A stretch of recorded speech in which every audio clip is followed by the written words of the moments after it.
nonsense. People can say whatever they want.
Sunday Talk. Good talk. News talk. Talk Radio. The Tice Man cometh. Stir up your Sundays with Richard Tice. From global current affairs to the issues that hit closer to home. Richard Tice. On Talk Radio.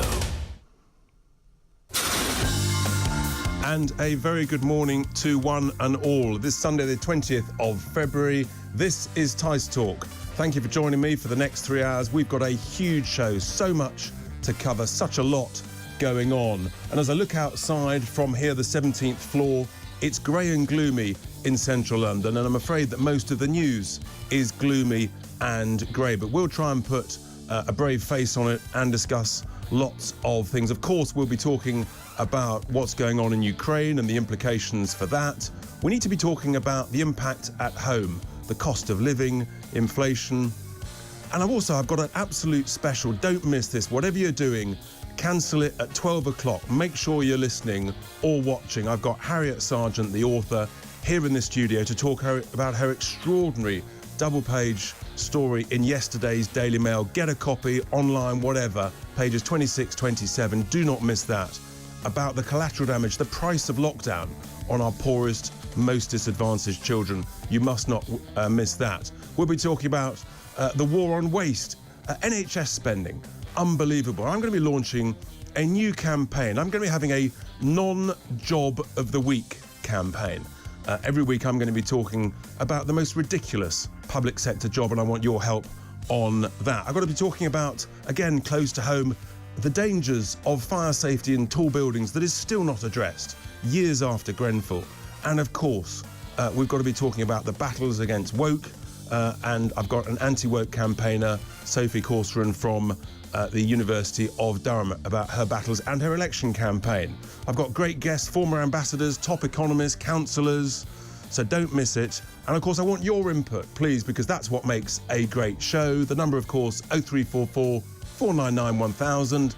Text me 87222 using the word talk. And of course, tweet us at Talk Radio. And there's no excuse not to watch. There's so many ways. Download the app, the website, Apple TV, Samsung, Roku, Rakuten. It's all there.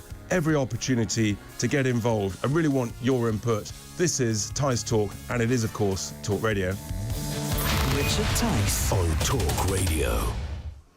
And a very warm welcome indeed this Sunday morning. And as always, I like to start the morning with my chat, my Sunday sermon from my special pulpit here in the studio, which I do every Sunday morning.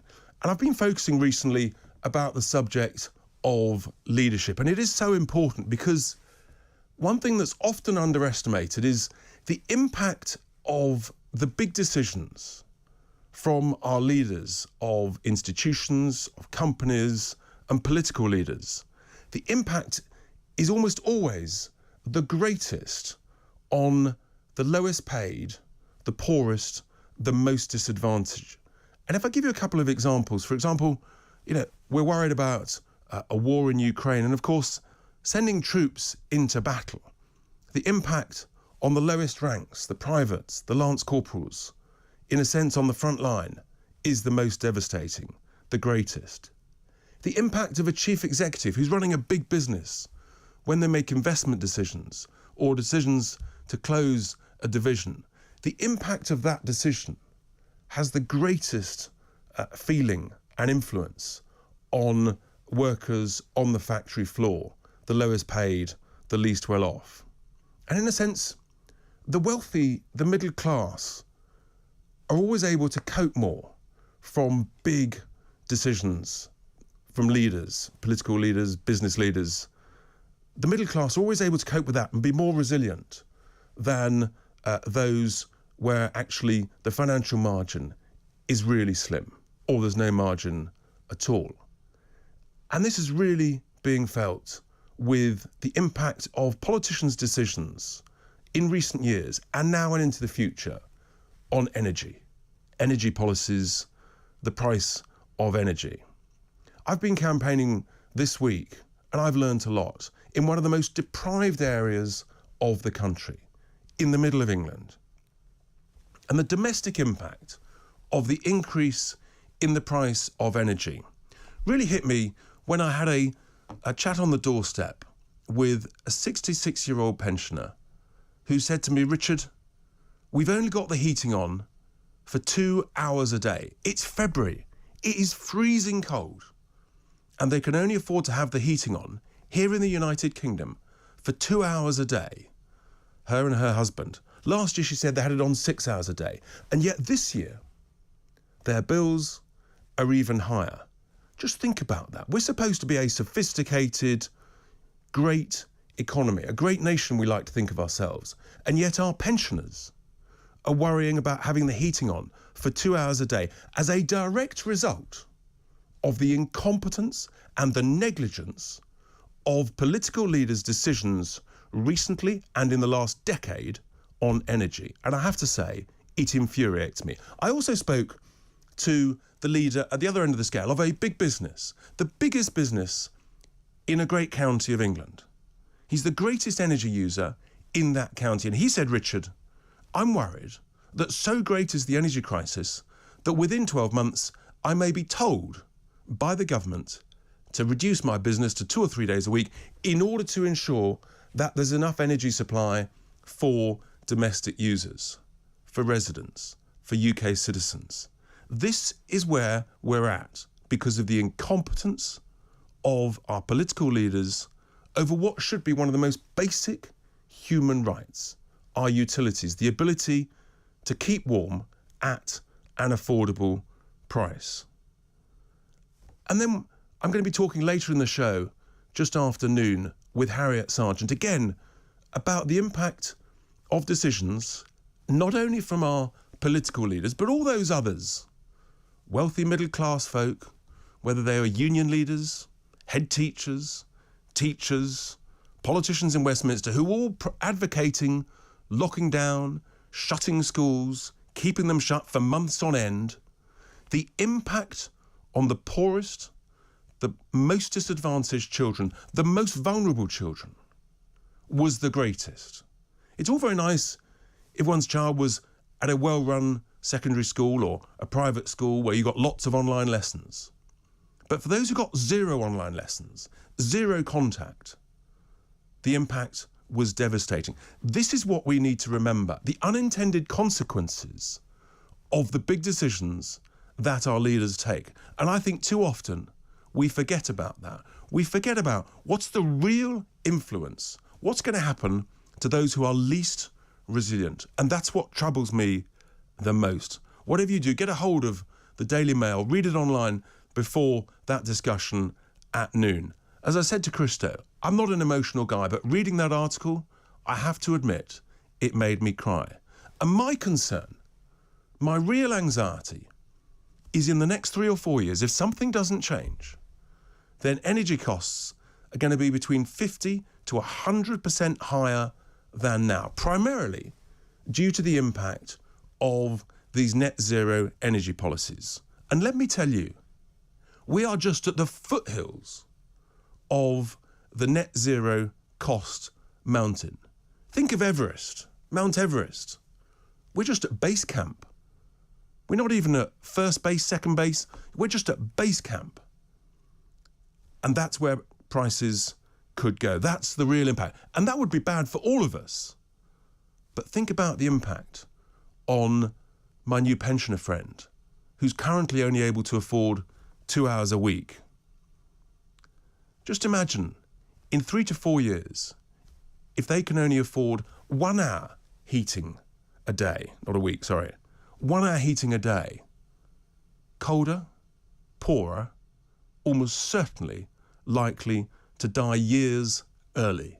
That is the real cost. That is the human cost of Westminster's obsession with net zero. They've no idea of the real impact, the human impact at the ground level, the impact on pensioners who cannot afford it. And that's why we've got to have this debate. That's why we've got to have this discussion. And we've got to be much, much more sensible in becoming self-reliant on the treasure that we have here in the UK. I keep banging on about this word, but it is domestically the big, big debate going forward. The cost of living, so much of which is driven by the cost of energy. We could be self-reliant.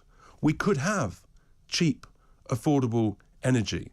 But our leaders, in my view, selfishly, without thinking of the impact on the least well-off, the lowest paid, the poorest in society, without thinking of the impact on pensioners in the most deprived areas, they're pressing ahead with this madness. And of course, they talk about oh, we need to hand down a planet for our grandchildren and our great-grandchildren. Let me tell you, it's the young who will suffer the greatest burden of their stupidity as the prices go through the roof, as people can't afford even to leave home because they can't afford the energy prices, as businesses shut and therefore jobs disappear overseas. That's why actually the young will suffer the greatest from this obsession with the net zero madness. We've got to have a debate, but I'm telling you, watch this space. Things are going to happen.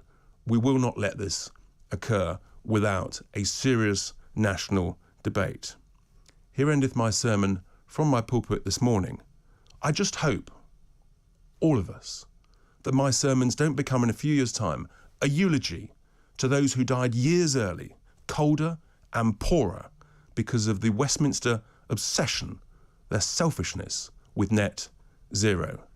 Give me a call with your thoughts. Maybe I'm wrong. Maybe I'm over-dramatising it. 0344 499 1000 or text me 87222, tweet @Talk Radio with your thoughts about leadership and the impact on the least well off. It's Tice Talk. It's Talk Radio. Bold Talk. Talk Radio. Listen on your smart speaker. Watch it live on your smart TV. The world headquarters of common sense. Talk Radio.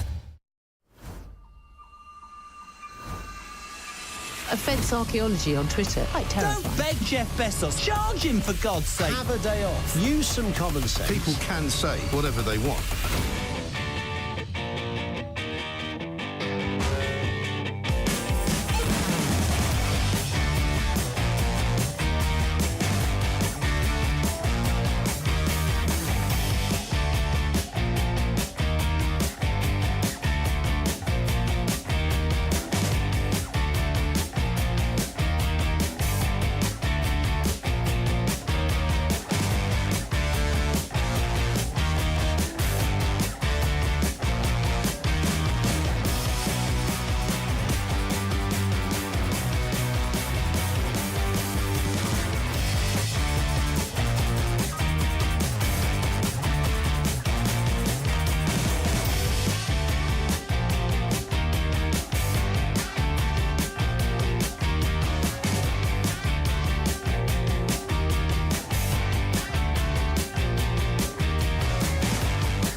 Talk Radio. The UK's official opinion exchange. Captivating, campaigning, controversial. Reach for the story. Radio with grown-up opinions. Don't get angry. Get on Talk Radio. The home of common sense. Welcome back to Tice Talk, and my Sunday sermon has certainly got people concerned and tweeting in, texting in already. Neil in Swansea says, Richard, the way you assess a country is how it treats the young and the elderly. Based in the present path, the UK is morally bankrupt. And Neil, I think you've got a real point. Give us a call, 0344 499 1000. We'll be taking your calls later in the hour, and keep those tweets coming. And the cost of living is on everybody's minds. Everybody is looking at their energy bills utterly aghast. And I've been talking for weeks that actually, yes, Ukraine sometimes feels a long way away, but there is a direct impact in terms of the impact on energy prices, gas prices, electricity prices, on all of us at home. And that feeds through to inflation because, of course, everybody, not only domestically, but businesses are experiencing these huge increases as well, and then they have to pass it on to their customers, and so it goes on. And you've only got to just fill up the car, and it's a pretty terrifying experience at the petrol pumps. You look at the price of fuel now, record highs, and this issue of inflation, most of us haven't seen for 30 years or more at these levels, and therefore for a huge chunk of the population, we've never experienced it.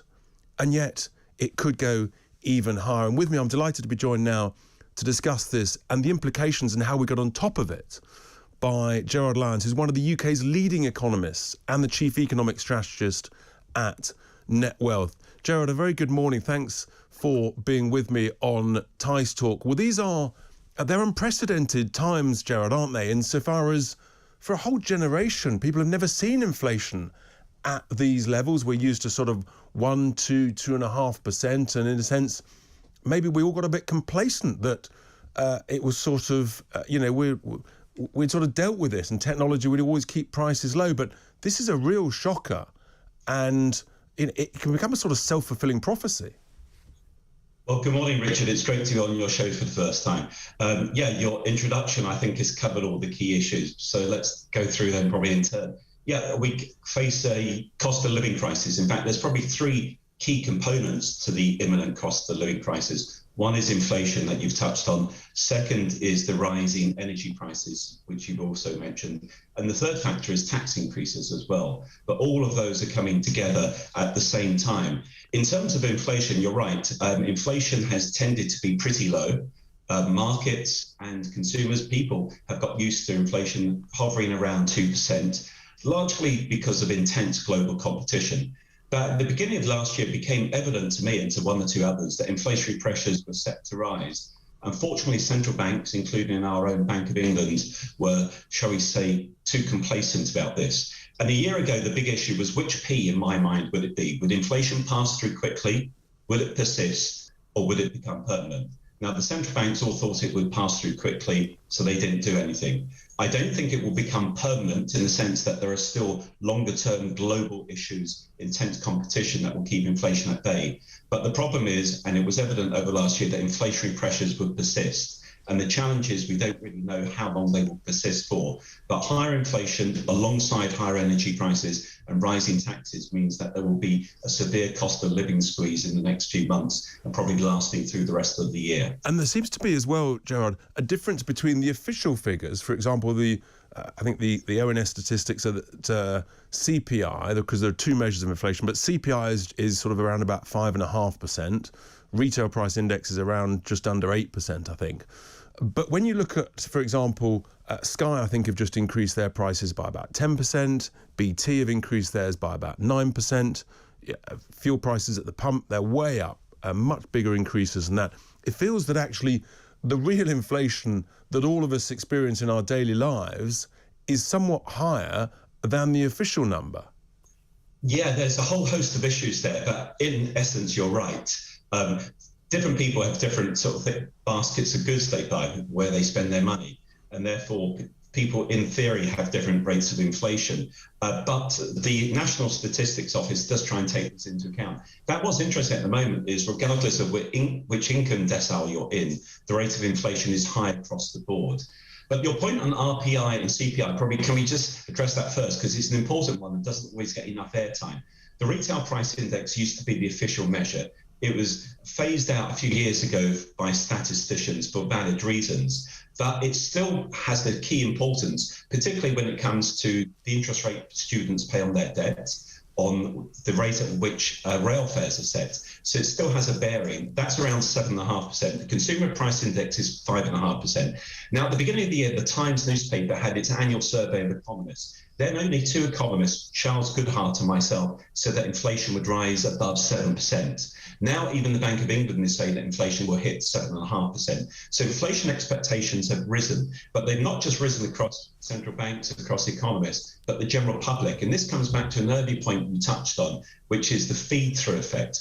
When inflation expectations pick up, people see that they're paying higher prices. That allows companies to either pass on higher costs or to raise their prices to maintain their margins. So there's a sort of bidding up of prices. Then in turn, people start to say, well, we want higher wages. Some are more successful in achieving that than others. But you start to then have the second round effect. And this is why it was vitally important that last year that the central bank took action. It didn't. So now it's playing catch up.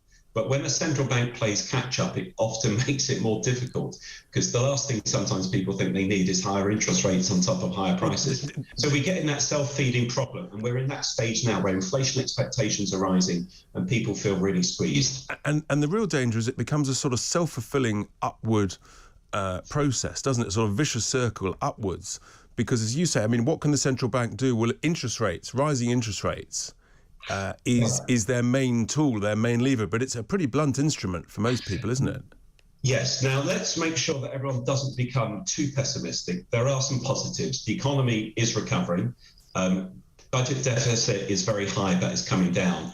And if you're looking for positives on the inflation front, it's that it is not going to become permanent, but only persist. But I'm saying only persist in quotation marks. It's going to really clobber hard. That's why I'm worried about it. But the point is that inflation will not remain at a stubbornly high level throughout the whole year. It's probably going to go to 8%, which is incredibly high, much higher than wages. It's probably going to stay at that rate through to August.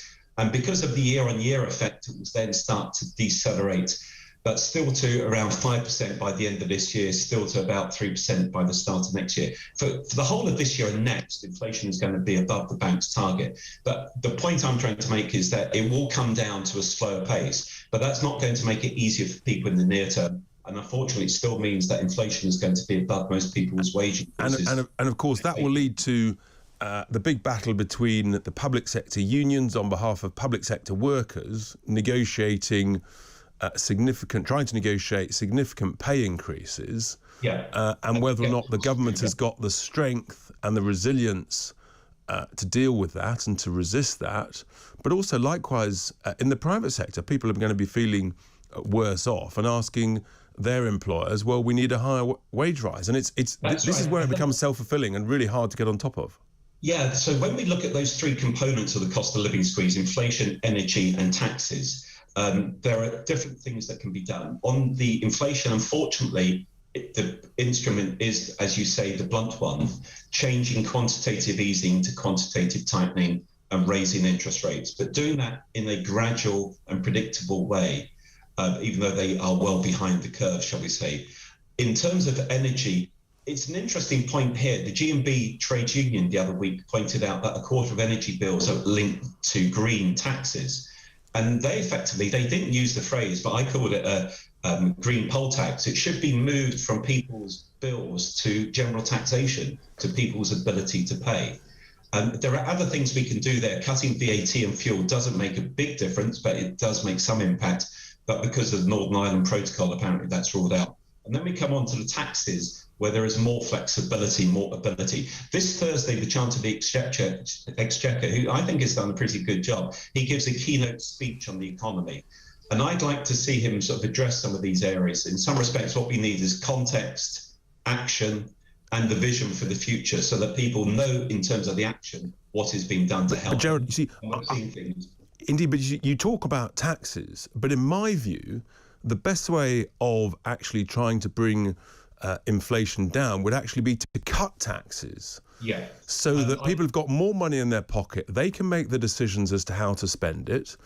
And actually, if you cut taxes, you increase people's net take-home pay, then it's easier for employers in the public sector, paymasters, essentially the government, to say, well, actually, you've had a tax cut and therefore you don't need such a high pay increase.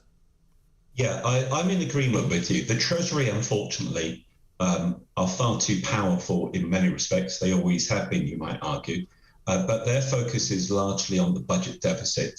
They tend to be cautious about growth, not in terms of the rebound this year, but in future years.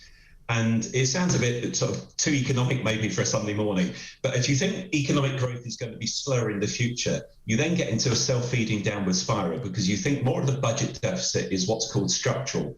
It's not going to be addressed by the rebound in growth. But that's that why taxes have to go up and spending needs to be cut. So you make it worse. I agree with you on the tax rate. What we need is two sort of things. One, in terms of measures for now, they're called the 3 Ts. Timely, targeted and temporary measures to help us through the cost of living crisis. But beyond that, the vision is about what is needed to get us the stronger economic growth. And I agree with you that higher taxes compound the near-term problem on the cost of living and don't help the longer-term growth. That's right. Higher taxes means lower growth, and that means more problems down the pipe. Gerard, thank you so much for those thoughts. That's Gerard Lyons, one of the UK's leading economists, chief economic strategist at Net Wealth. He knows a thing or two. Listen to him. Stay with us. It's Tice Talk on Talk Radio. Bold Talk. Talk Radio. Listen on your smart speaker. Watch it live on your smart TV. The world headquarters of common sense. Talk Radio.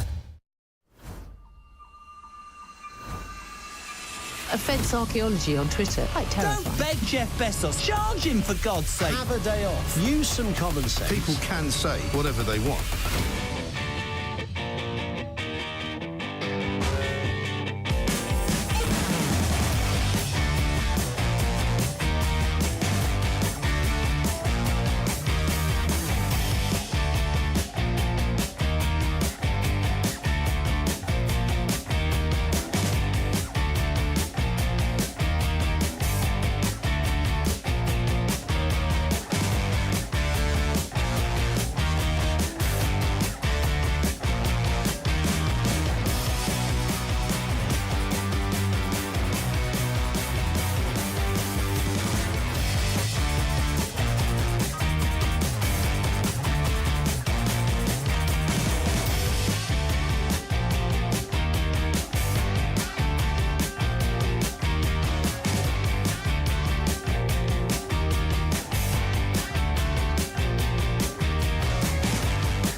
Richard Tice on Talk Radio. Common Sense Radio for common sense people.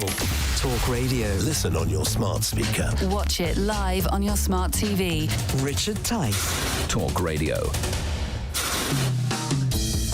Welcome back to Tice Talk, and that was fascinating speaking to Gerard Lyons there about the impact of inflation and how we get on top of it. And some great tweets coming in. Keep the calls coming in, 0344 499 1000. Angela says, governments don't care about older people on state pension or those the working but poor. They should try and live on that amount of money. Shame on them for not caring, lining their own pockets and misusing taxpayers' money. Interesting thoughts there. Another text has come in here. Same for me, Richard. My heating is on just 2 hours a day. Plus, here's a top tip, plus the hot water bottle when needs must. Well, there we are. That's clear from people's thoughts. And there's some more tweets coming in. I'll read out in a moment. But we're going to go to Sheffield, where Justin is on the line. Morning, Justin. Right there, Richard. Not so bad. How are you feeling in Sheffield? I hope the weather's a little bit brighter than the grey gloom here in London. No, it's absolutely lashing it down. How can you lift the spirits of my listeners this morning? Well, unfortunately, I can't, because it's about Insulate Britain and the environment and the cost of energy. And the fact that people like Insulate Britain who say, oh, all we need to do is insulate people's houses and then they'll be able to afford all these high energy bills. And I was actually doing a bit of research into our own situation. And we live in a 3-bed house, which isn't a particularly big house, but it is a detached house, which is slightly more expensive to heat, but, nothing significant. Yeah. We don't have many drafts at all. We've got a lot of loft insulation, double glazing, cavity wall insulation. We only have the heating on 4 hours a day, and we only have it on to, 20 degrees. And we've got a 3 kilowatt solar install on our roof, which is in perfect alignment, if you know what I mean, to get the most perfect angle to get the most sun. Yeah, and even with all of that, and this is at the old prices, not the new prices, £1,300 per year. That's the cost of your energy. Yeah, but the significant thing here, Richard, is that is with all of the aforementioned. So what more could we do?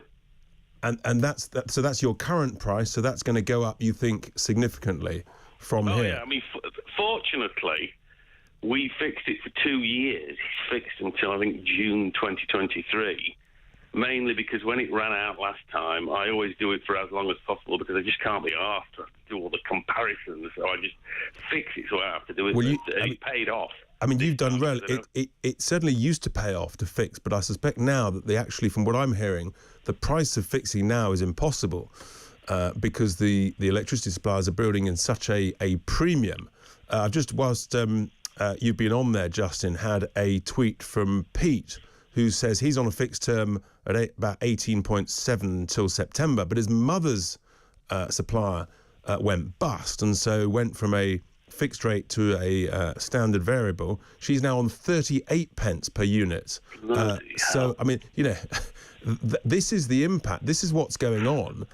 Well, yeah, having said that, Richard, our gas supplier at work went bust.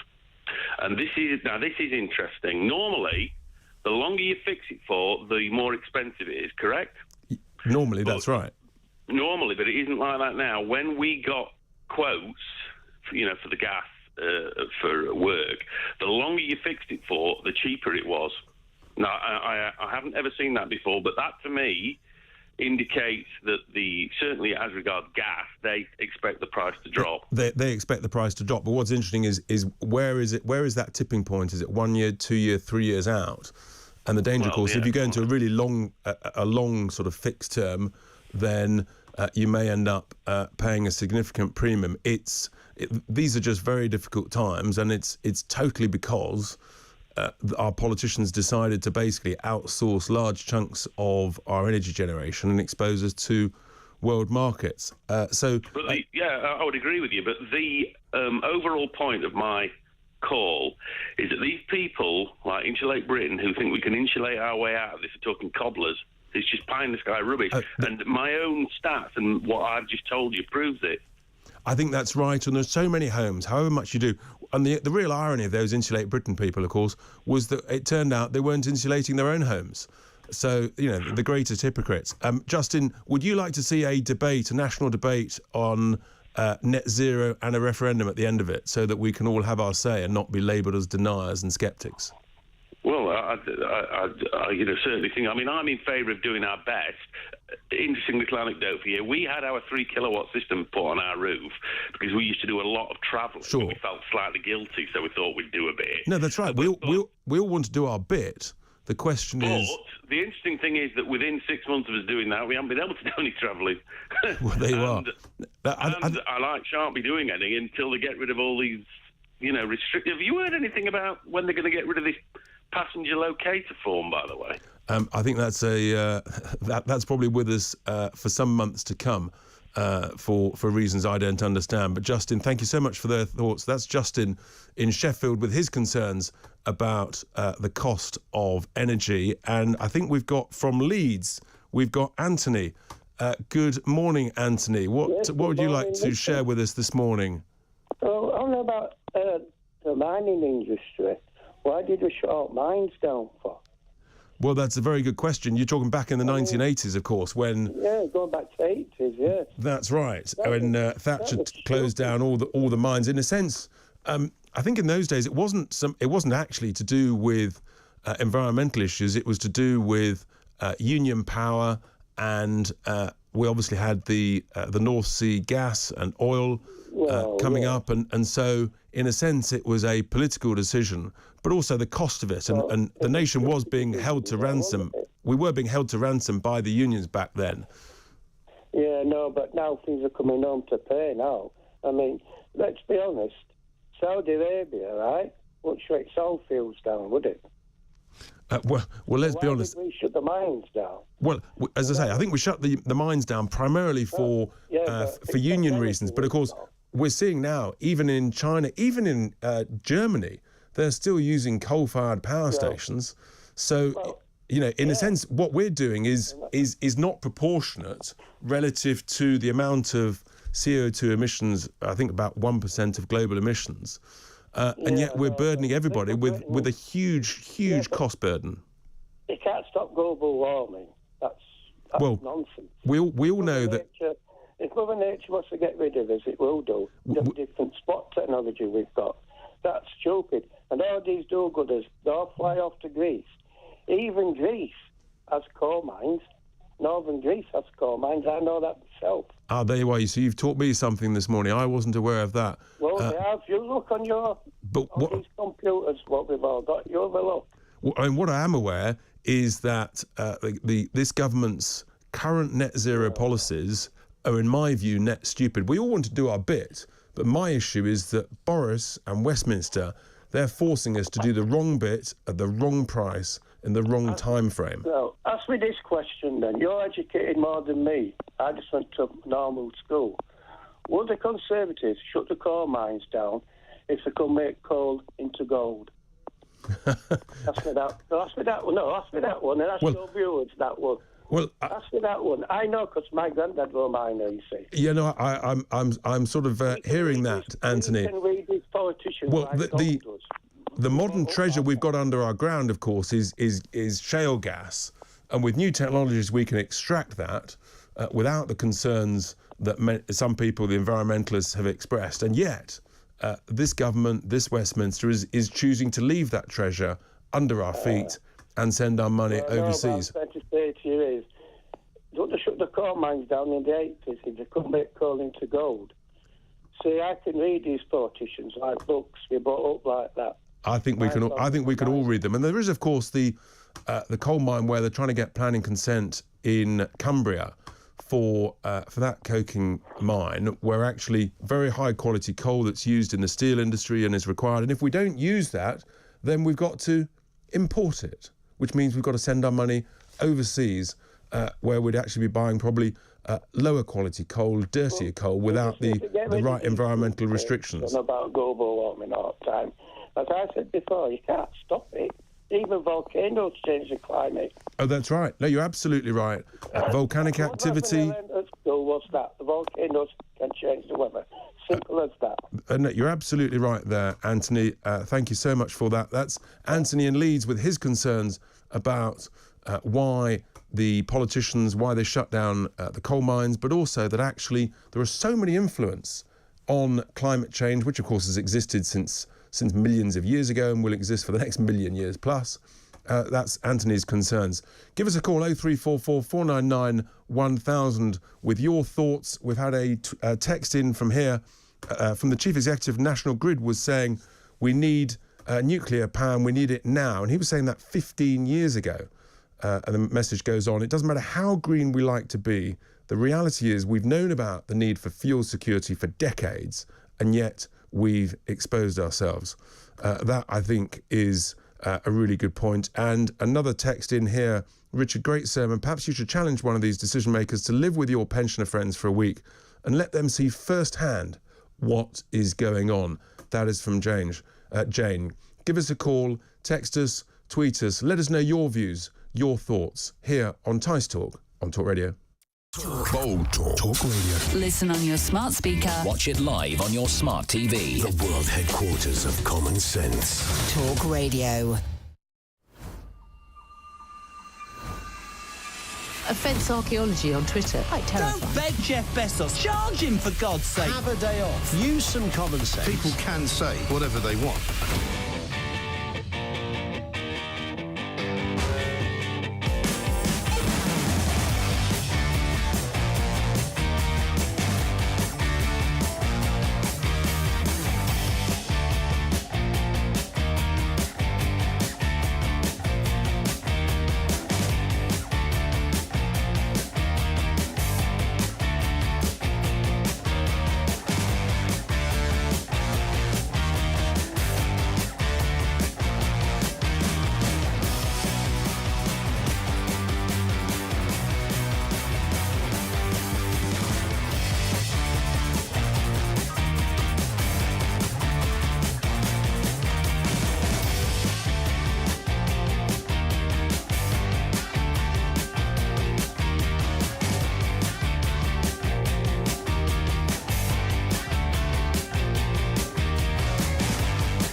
Talk Radio. Radio where you can let off some steam.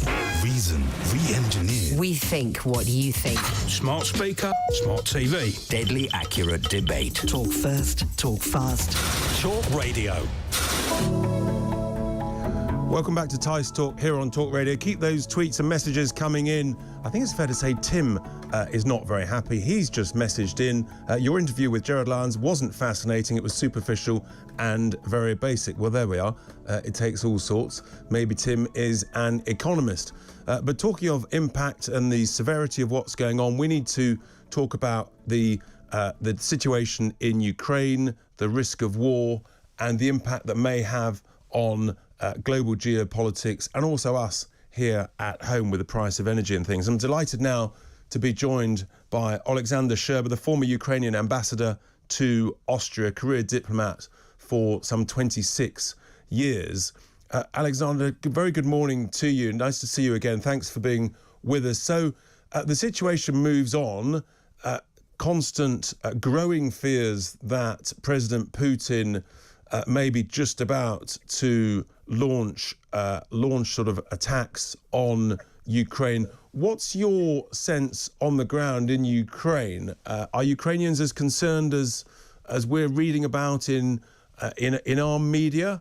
What's your sense of where we're at the moment? Well, Richard, great to be back. The sense in Ukraine is probably very much like it was in the United Kingdom when Hitler was getting ready to attack, and everybody was asking themselves when it could happen. In our case, the likelihood of this happening within the next 48 hours is rather big, which means that within the next 48 hours, many Ukrainian mothers and fathers could lose their sons and daughters. So it's a very uneasy feeling.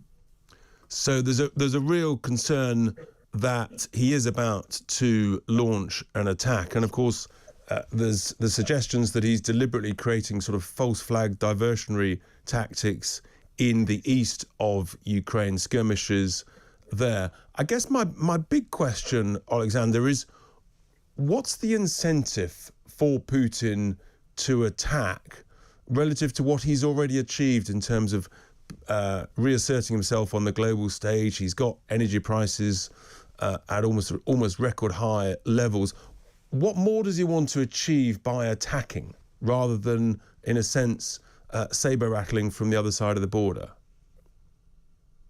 It would be there would be no sense to Putin to do that. It would be absolutely self-destructive. But unfortunately, it seems like he's not thinking straight right now. It seems like he's sitting in this office of his, isolated, communicating only with people who submit their stool probe to be sure that they are not they don't have COVID. That's why these insanely long tables during one meetings with foreign leaders and short tables with the others. I mean, really, this man is dangerous. Is probably the most dangerous person in human history with the most unlimited power in human history. He's not answering to anybody, and it seems he's not thinking rational. So forget Caribbean crisis. This is worse. And in a sense, as you've just alluded to, he's playing games with foreign leaders. He's rather enjoying the attentions of people sort of rushing to his beck and call, going to Moscow, and as you say, sitting them at the end of a long table if they're from the West, but if it's the president of Belarus, then of course they're right next to each other. But it still seems to me that he's got so much more to lose by invading. And I was interested by your own Ukrainian president's request, actually, that the West should impose sanctions now ahead of a potential invasion in order to try and increase the pressure not to invade on Putin. Do you agree with that suggestion, or do you think that actually that would provoke Putin even more, that would prod the bear and actually force him into action? Well, we are talking in a matter of hours now, so I don't think any heavy sanctions, even if the West had the guts to do that right now, would be, it's just a very hypothetical talk at this point. But of course, it would make absolutely sense. For instance, he built two gas pipelines within last decade, Nord Stream 1 and Nord Stream 2. It would totally make sense, for instance, to block Nord Stream 2 now and to block Nord Stream 1 if he does something insane, because Ukrainian gas transportation system is covering all the gas needs that Europe has. And of course, I mean, this issue of the gas pipelines is massive. I've always been saying, if you don't understand something, follow the money. And it seems to me that he's got gas prices much higher. I think people are assuming this is a temporary issue. My concern is that they're heading northwards in a relentless direction.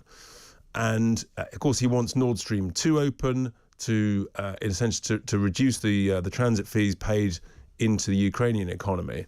But there's also suggestions, Alexander, that actually he's getting much closer to the President Xi of China, and potentially building pipelines, gas pipelines to to China. And that, of course, then, in a sense, makes it more concerning for the West, because he could be more belligerent and restrict supplies to the West, increase prices, and so on.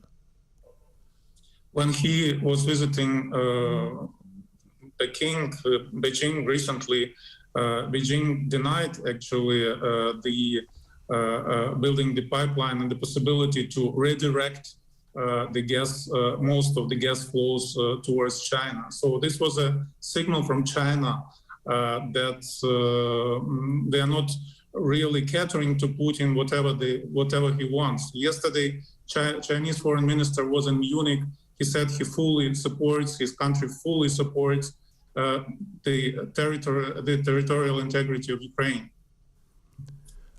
So, can you see me? I can hear you. Keep going, Alexander. We can hear you loud and clear. And in a sense, I guess the question is: do we trust the words from the Chinese Communist regime in the same way that I suspect we don't trust what Putin's saying? Again, it's all part of the big geopolitics of this situation, isn't it? I think we should trust actions, and Putin's actions are incredible, belligerent. He annexates territories, he threatens his neighbors, he demands, puts incredible demands in the style of 19th century. And then you look at China. The big difference between Russia and China is that China is a success, Russia isn't. So Russia wants a global ground zero, at least in the economic sense. China isn't interested in that. So China's game is much more complex than Russia's. And one shouldn't really put them on the same level. They have different feeling of time. They have different targets at this point. And so the world must be much more concerned about Russia. For sure. So, but your sense, just to conclude, Alexander, is that he is much more likely to invade in the coming days than not. Yes, it is the feeling. Judging from the number of these false flag operations, absolutely in the style of Adolf Hitler during the World War II, they are really getting ready to attack. Alexander, that is terrifying, and I think most of us, we all hope that actually that he doesn't, and that your concerns are not borne out. But thank you so much, Alexander Scherber, former Ukrainian ambassador to Austria, for his thoughts, direct, live, at the moment, from Ukraine. And clearly the sense there is that the risk of invasion is imminent. It's a matter of days. So his sense actually is backing up what we've been hearing from our Prime Minister and from President Biden. I still struggle with the incentive for Putin to invade, with all of the huge implications, the bloodshed, the damage, the way that he would be essentially cast aside on the global stage. At the moment, he's got everybody doing his bidding. The moment he crosses the border, then I think everything changes and we are into a terrible situation. That's why, I just hope I'm right, that there's no incentive, but that he keeps this going for months and months and months. That's what I think he is more likely to do. Who knows? We will be watching this, of course, on Talk Radio closely every day. Give us a call, 0344 499 1000. Keep those tweets coming in. Coming up into the second hour, we're going to be coming back here to the UK, and we've got to talk about some domestic issues, safety issues, because there are some serious concerns about the construction of tall buildings, what's still going on even years after Grenfell. And we'll be talking to Councillor Rabina Khan about that, because there's a bill going through Parliament literally this week that we need to talk about. Stay with us. It's Tice Talk. It's Talk Radio. Bold Talk. Talk Radio. Listen on your smart speaker. Watch it live on your smart TV. The world headquarters of common sense. Talk Radio. Offence archaeology on Twitter. Quite terrifying. Don't beg Jeff Bezos. Charge him, for God's sake. Have a day off. Use some common sense. People can say whatever they want.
Sunday Talk. Talk Radio. Richard Tice. Powered by Debate. Sunday morning with the Tice Man. Richard Tice. The heart of a common sense Sunday. Richard Tice. Talk Radio. Welcome back to Tice Talk. We're into the second hour. Lots of messages coming in here. I think I may have an apology to make to Anthony from Leeds, because one message has come in. Richard, can you let Anthony talk? You said he had views. All I heard was your voice. What's the point in calling in? Well, I'll try and do better next time. Make sure those calls come in, and we are aiming to listen and get your views and your thoughts. Meanwhile, we've got another message here. Great show about inflation. I've future-proofed my heating for the next 10 years. I've bought 25 tonnes of coal. We live out in the sticks. There we are.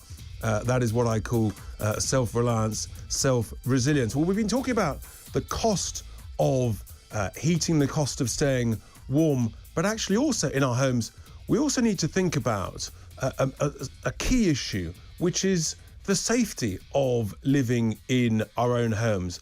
And it's 5 years since the horror of the Grenfell tragedy here in London. But I want to take you back a bit further. When I was running a business in central London, a property company, back in 2010, I was involved in designing a skyscraper, 2 skyscrapers actually, to get planning. And they were going to be 50 stories high. And I was absolutely astonished, aghast actually, that a 50-storey residential tower could be built in modern Britain with just one single staircase. And yet the same height office building would require 2 staircases. Now, we're the home of common sense. Where is the common sense when actually you're most at risk in your home when you're asleep, i.e. in a residential tower, as opposed to being at work in the offices? Hopefully you're awake at your desk during the daytime. Where is the sense in only having 1 staircase for a tall building 50 stories high, and yet having 2 staircases for an office building? Well, it turns out that not only did Grenfell Tower, they only had 1 staircase, but the previous big fire in London, where 6 people died in 2009, Lakanal House, also only had a single staircase. And you get this advice, this is what they call from the fire brigade, the stay put advice, where, completely against all common sense in my view, the building's on fire, and the advice is, stay put, folks. Where's the common sense in that?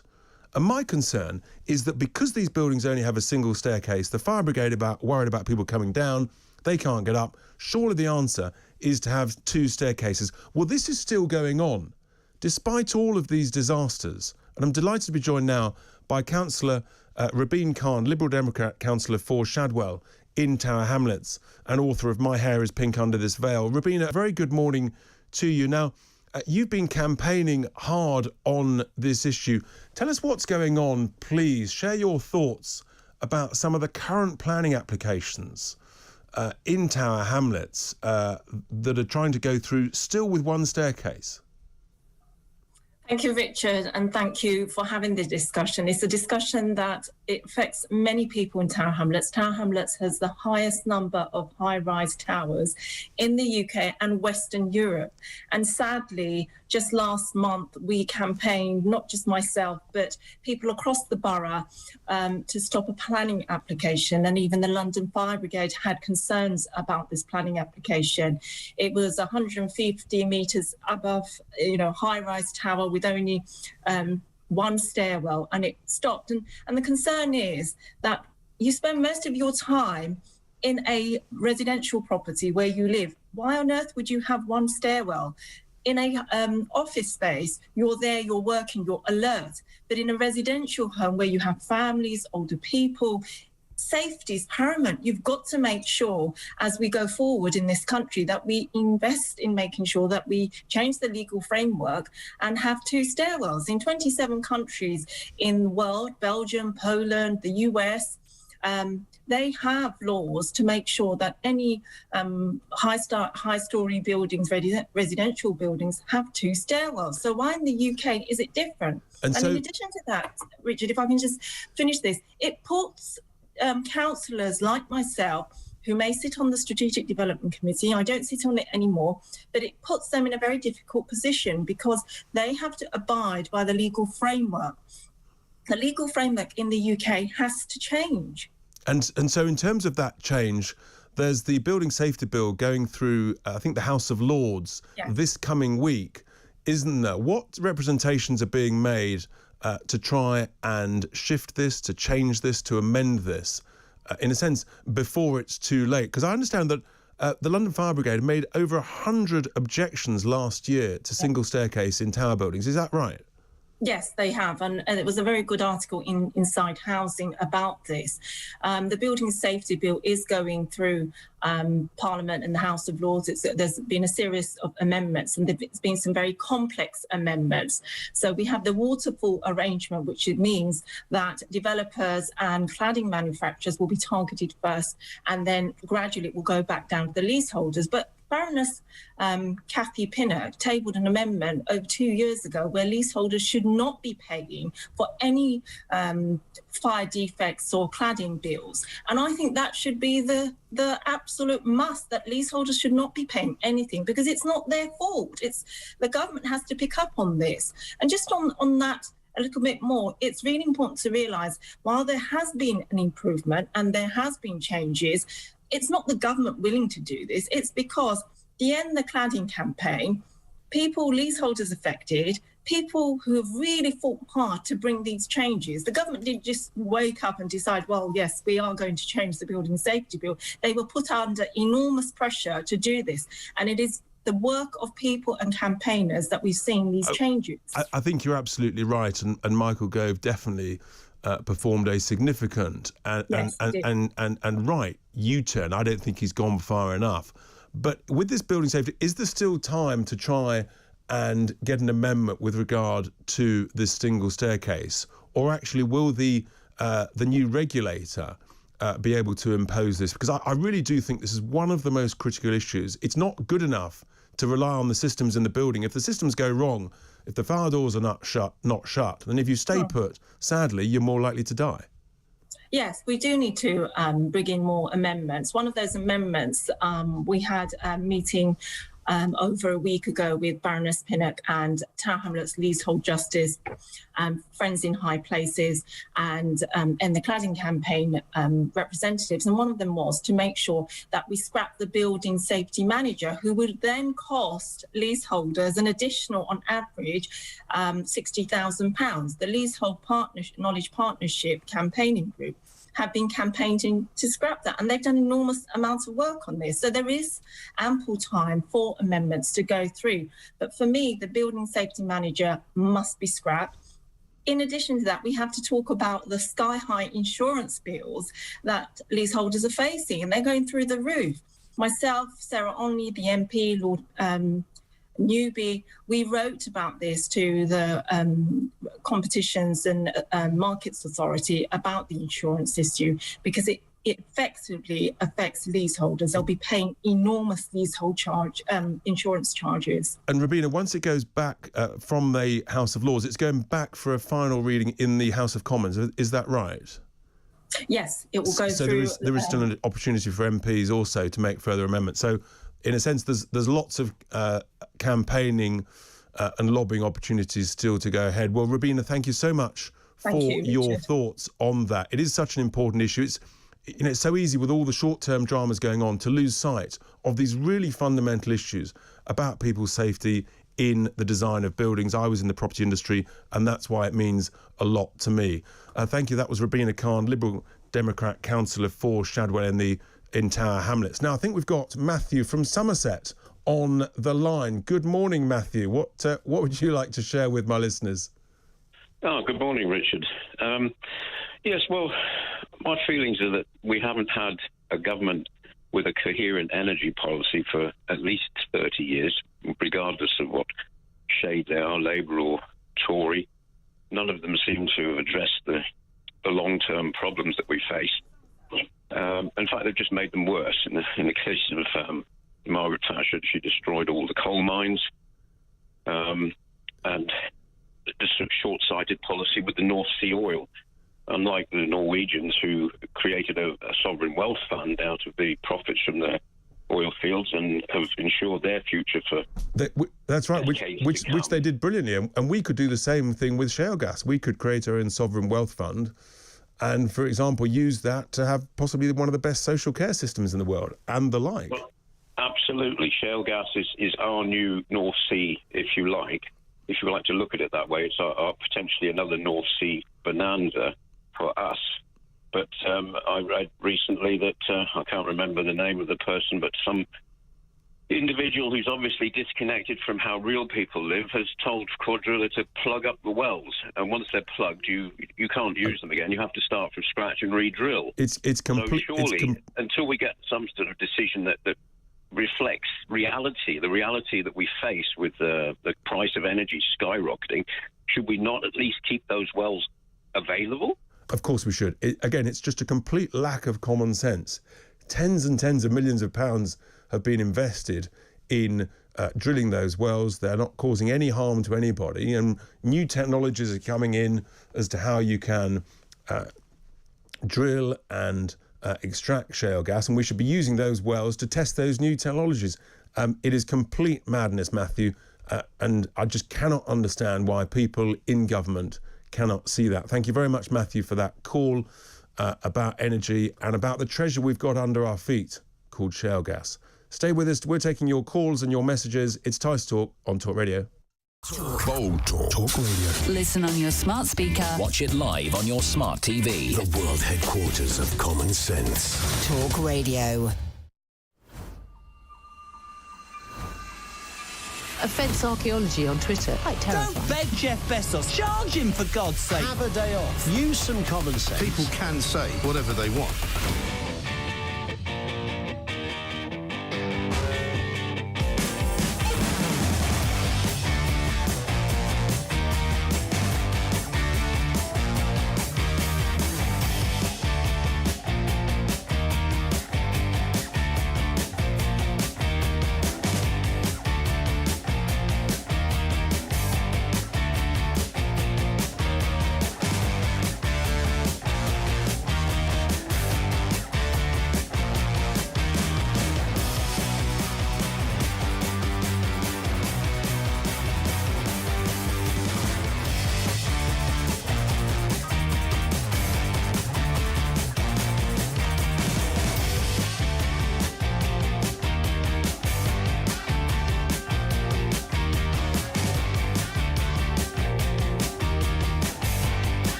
Talk Radio. Smooth, strong, and very long. Tell your ears to chew on this. We think what you say. Thoughtful in your thinking. The home of common sense. Talk Radio.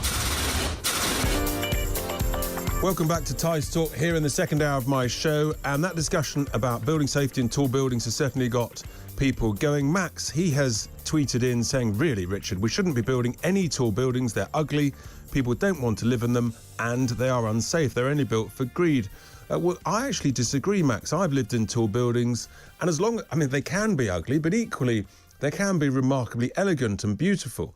And of course, very often it's a subjective thing.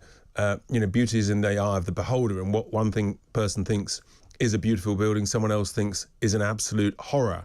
But many people do want to live in them, and of course they can be safe, they must be safe. My concern is that we are designing and building tall buildings for people to live in with only one staircase, which is wrong. Now, we've got a message here from someone who says the possible reason is that more people are in a floor of offices than in the same residential area, and that's why they might have two staircases. Well, there's some truth in that. The flaw, though, is that the reason for the stay put advice is the fire brigade are concerned about where there's only a single staircase.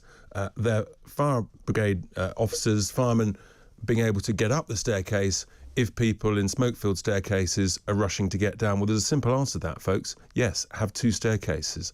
That would reduce that. And most countries around the world, they require two staircases, and I think it's a fundamental flaw. Anyway, we're going to take some calls now. We've got from London, Robert. A very good morning to you. What are your thoughts this morning? What would you like to share with everyone? Good morning, Richard. Richard, one of the reasons why I was a member of your Brexit party is because it's refreshing to have people who are willing to really consider the problem.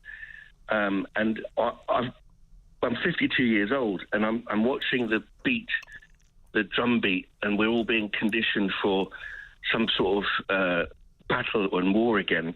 And I've seen it before. I've seen weapons of mass destruction in 45 minutes, and I wasn't 100% convinced then. I didn't think that Saddam had the technology to deliver in 45 minutes, but I didn't think that a British Prime Minister could stand up and tell such a blatant lie. So I went along with it. Not that it would have mattered anyway.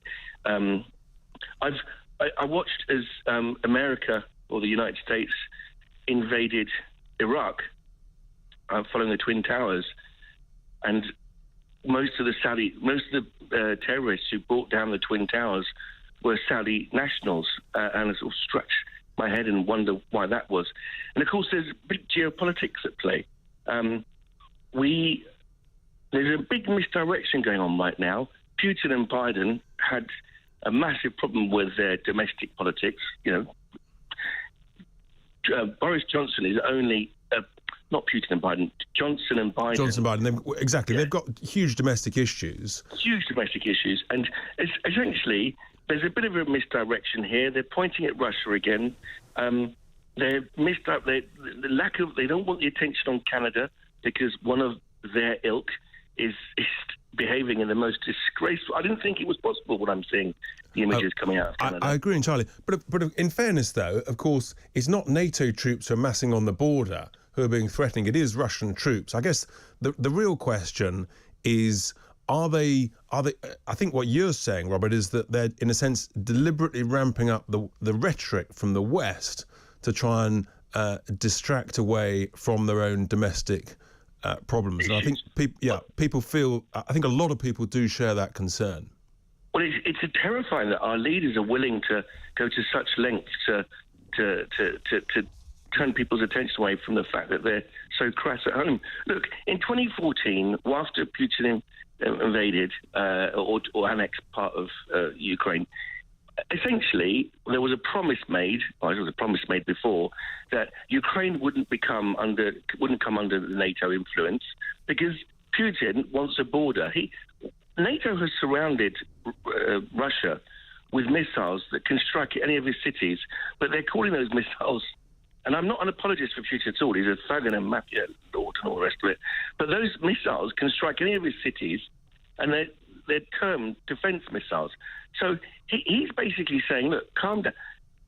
Look, Richard, this war will not happen simply because if Putin flicks the switch, there's no more gas for 40% of German industry, right? This is all a big hubbub and a media threat. Do you remember the petrol crisis? Absolutely. No, I've said for a long time, I can't see from here the incentive to invade. I think it is all about the money. It's about keeping and increasing gas prices and oil prices, and in a sense, he's succeeded in that, and that's good. That's good for his own bank balance. It's good for the Russian economy. It gets him at the top of the world stage, and I think that's his real objective. And I think people probably are overreacting. Robert, thank you very much indeed for those thoughts. Really interesting. We're going to go now to Felixstowe in Suffolk, where hopefully we've got Christine waiting.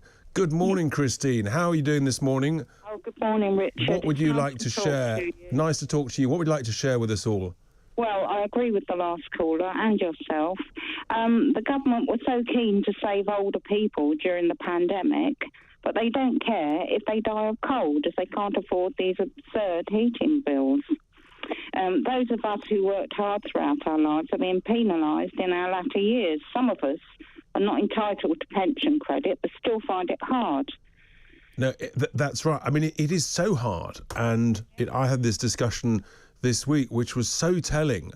And I think people are genuinely fearful and terrified about what's happening to bills. And if you can't stay warm in your own home, then sort of everything falls down around that. Well, exactly. I worked on until I was 70, and so I could have a little bit more pension, but that'll all be eaten up, and I won't get any help from the government. But I just find it absurd that they were so keen that old people should stay indoors, have inoculations, be protected, and yet they want to kill them with the cold. It just doesn't make sense. I just say it's all about money, whichever way you look at it. It's a completely distorted way of thinking. But what we're experiencing now, of course, Christine, is the impact of decisions that the Conservative governments have made really over the last decade in gradually increasing our reliance on buying energy from overseas, and therefore increasing our reliance on world markets as opposed to using our own domestic energy that we've got plenty of. We used to be a net exporter of energy. We're now a net importer. And it's interesting, isn't it, Christine? In America, their gas and electricity prices are but a fraction of ours. Why? Because they're using their own gas and their own oil. It is as simple as that. Exactly. And we need your party. We need your party to get in so we've got somebody to vote for next time. Well, we're certainly battling on. And are you seeing, Christine, are you really noticing changes to your weekly food bills, supermarket bills? Oh, definitely, because until I left work, now I'm on a fixed amount of money and I've got to make it go further. And how can you go further when everything keeps going up? That's the thing, isn't it? So you're experiencing inflation, I'm guessing, much higher than the official numbers of between 5 and 7%. I'm not going to get any help from the government because I don't qualify for pension credit because I worked those extra years to get a higher pension. But it still won't cover everything that's got to be paid for. No, that's right. So what changes are you having to make? Are you reducing the amount you've got your heating on, or are you changing what you buy in terms of food? I never have the heating on in the day. I just put my coat on, or I'll go out for a walk or something. We have it on in the evening. And then it goes off we have it on for about 3 hours in the evening. But food, we just have to shop around and buy the cheapest cuts of meat or whatever. It's extraordinary. And I think so many people like you, Christine, are having to make those big decisions. And I suppose that some of the eco-zealots are sort of very happy if you put an extra jumper or two on or live in your house during the day with your coat on. But I just don't think that's acceptable in a nation as sophisticated and supposedly successful as our own. Christine, thank you so much for those thoughts. We're coming back into London, in Fulham, where we've got Olga on the line. Morning. Good morning. I'm half Russian, half Ukrainian. I have Ukrainian mother and Russian father, and I'm born in Ukraine. And you're asking what would be the benefit for Putin to invade the Ukraine? The benefits are massive. He will expand, he will take the most rich part of Ukraine, he will have access to the Crimea, and in the end of the day, your sanctions are nothing, because in 10, 20 years' time, it will be still Russian territory, no one will take it back, like it happened with Prydnestrovia, like this happened with Georgia, like this happened with Cyprus, for example. When Turkey invaded, it will be forever Turkish now. No one reversing this. Okay, and for him, it's a big price. Right, OK, so that's interesting, Olga. You're saying that the incentive is that he increases the territory. He's essentially sort of rebuilding a part of the old Soviet Union. And so you think that outweighs the bloodshed, the economic pain, short-term, including the bloodshed to his own soldiers? It's a war, and you understand, for Russia, Eastern Ukraine are extremely important, and Kiev Rus and all their religious root, and it's like they consider it's a cradle of their culture. And for them to be cut off this, it's impossible culturally. But how? Obviously, so fascinating. You're part Russian, part Ukrainian, and there's obviously deep historic, cultural ties. But equally, many in Ukraine will want to resist that invasion and fight and be prepared to die for it. Yes, they will, but they will, because the West is not involved. Let's say they're not involved. The West provoked Ukraine. And now the Ukrainian soldiers will be dying for German gas, and will be a buffer for Eastern Europe, for European Union. They don't need European Union to fight with Russia. Ukrainian will fight for European Union. This is a tragedy for Ukrainian. No, that's fascinating, Olga. So essentially, you think that he definitely will invade, that this is a long-term objective for him. Of course. And therefore, that overweighs the short-term cost and pain. That's fascinating, Olga. Thank you so much for that. Well, there we have it. I asked the question, what's the incentive for Putin?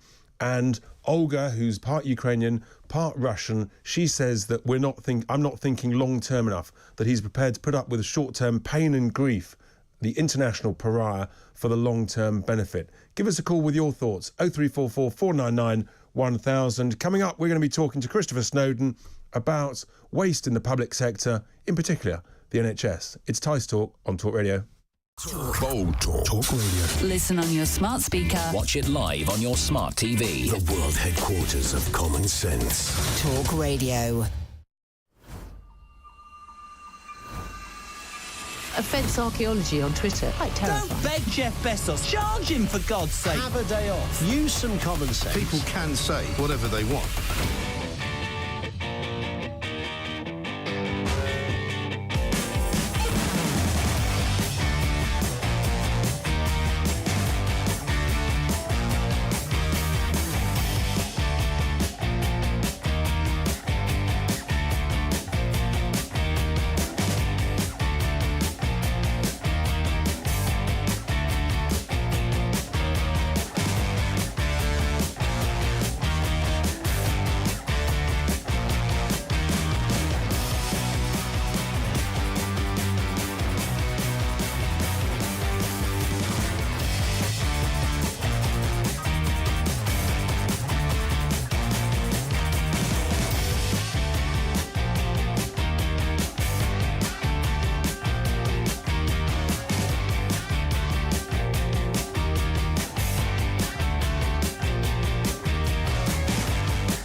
Richard Tice on Talk Radio. World headquarters of common sense. Talk Radio. Listen on DAB+. Watch it live on your smart TV. Richard Tice, Talk Radio. Welcome back to Tice Talk here in the second hour of my show. Lots of messages coming in. That was an amazing call from Olga, part Ukrainian, part Russian. She thinks that Putin is thinking much longer term about regaining territory in Ukraine. I hope she's wrong because I think it would be terrifying. A few messages coming in here. One here from Berkeley, I think it is. Even if the government allowed shale gas, nuclear, coal gas, they'd end up giving the contracts to foreign companies and countries, so there would be no benefit to consumers. Actually, it doesn't need to. It is pretty incompetent, but it doesn't need to. We could actually do this ourselves, and we should do it ourselves. But I also now want to talk about the government wasting money. And of course, it's not government money, it's our money. And that's why I was interested to see the adverts going on down in the NHS in the southwest of England, in Taunton, where they're advertising for not one, not two, yes, 3 new jobs, management jobs, to do with, you got it, net zero. One of the jobs is head of sustainability and net zero, paying £108,000 a year. A delivery manager to assist that head of sustainability will be paid 53 grand a year, and another one, yes, a net zero delivery lead to be paid up to 75 grand a year. And that's before the knock-on cost of pensions, national insurance, office space, all to deliver supposed benefits, but all at the cost of us, the taxpayer. I did ask the NHS in the southwest to come on the show to talk about this huge cost, and they did send me a nice message saying, please read out this statement. Well, I'll read part of the statement. They're saying that UK heat waves in 2020 claimed more than 2,500 lives, and therefore that actually it's worth spending this money in order to save lives that may be lost from heat waves. Well, let me tell you, the Office for National Statistics says that actually a warmer, milder climate in the winters is saving every single year 25,000 lives. That's 10 times what may be lost from heat waves. So I think the NHS in the southwest needs to get a sense of perspective. Well, I'm delighted to be joined now by Christopher Snowdon, who's the head of lifestyle economics at the Institute of Economic Affairs, to talk about this. Maybe I'm on the wrong track. Christopher, a very good morning to you. So we've got here the NHS, which has got waiting lists that are going through the roof from sort of 6 million up to 10 million. And yet they seem to be more focused and spending huge amounts of time on employing people to deliver net zero benefits. What are your thoughts on this, Christopher? Good morning. Good morning, Richard. Well, it doesn't seem an immediate priority, but the NHS does, despite complaining that it's underfunded all the time, does seem to find money to burn on all sorts of different projects. I saw yesterday in the news that the Director of Mental Health at the NHS is turning down tens of millions of pounds for treatment of problem gambling because the money comes from the gambling industry. And so the taxpayer is going to have to put his hand in his pocket again for that. So yeah, you have very high salaries throughout the public sector. The NHS, I would say, is a particular problem. And the core of the problem is that there is no real market. There is no real way of knowing how much people are worth, which means you have people who are underpaid and you have people who are overpaid, but we don't know by how much. I would like to have a health service in which a nurse, for example, if she feels she's been underpaid or hasn't got decent working conditions or feels that the management is incompetent, can go across town to another hospital and apply for a job. That, in actual fact, is often how wage rises take place, is people changing jobs rather than asking for a pay rise. Yes, if there's a shortage of skills. I mean, these sums, just those 3 jobs alone, those sort of bureaucratic management jobs, sitting behind a desk, that's the equivalent, give or take, of about 10 nurses every single year. We're told there's a shortage of nurses, there's a shortage of doctors, and yet we're wasting money. And this is just the small things we know about, Christopher. And then at the bigger picture, you've got someone like Lord Agnew, who actually showed a bit of integrity, resigning because of his concern that the Treasury and the Business Department had almost no interest in recovering the billions of pounds of money potentially wasted through some of the loan schemes during COVID. Whether it's at the bottom end or the big picture stuff, it seems that money's being wasted everywhere. Yeah, we have an incredibly profligate state. The idea that the state was stripped to the bone during the so-called austerity years is an absolute fantasy. There is a huge amount of waste that could be cut if somebody wanted to get on and do it. The NHS has a budget now, I think, of over £200 billion. And as I say, there's no price mechanism. There's no meaningful consumer choice. And so you will have money wasted all the time. A famous example, of course, was the massive multi-billion-pound IT system that came to nothing. But you also have various bureaucrats, many bureaucrats, in fact, who are focused on things other than providing healthcare.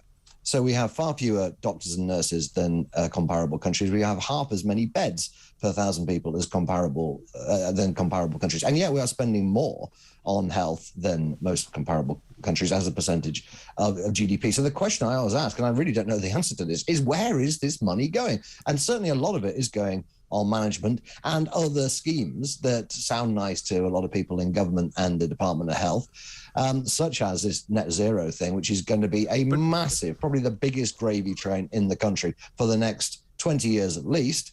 And I don't see much sign of anybody wanting to stop it. And again, we've got no market to decide. So, Christopher, just looking at those statistics you just mentioned there, we've got far fewer nurses per 100,000 of population, likewise doctors, likewise beds, compared to other nations. And yet we're spending more than, I think, the OECD average per head on healthcare. So almost by definition, you would think those metrics actually are pretty much some of the key metrics. Almost by definition, money is being wasted on a colossal scale on something else in the NHS, i.e. bureaucracy.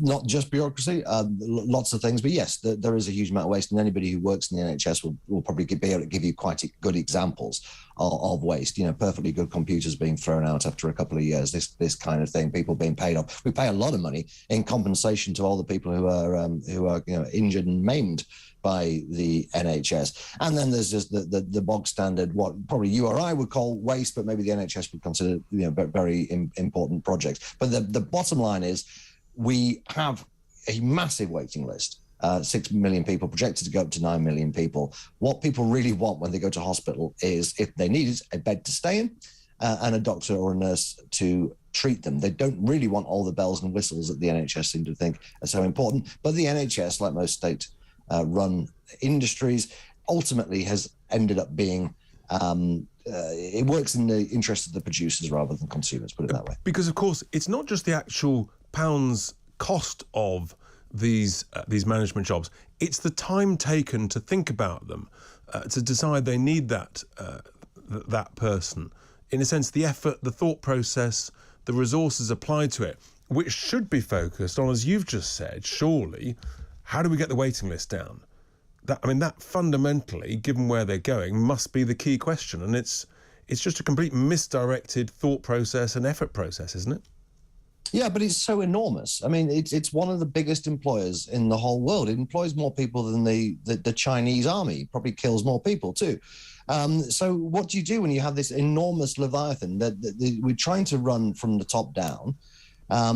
You can't do it. No single person really understands what's going on in the NHS in a good enough way to actually organise it. And so you set up committees.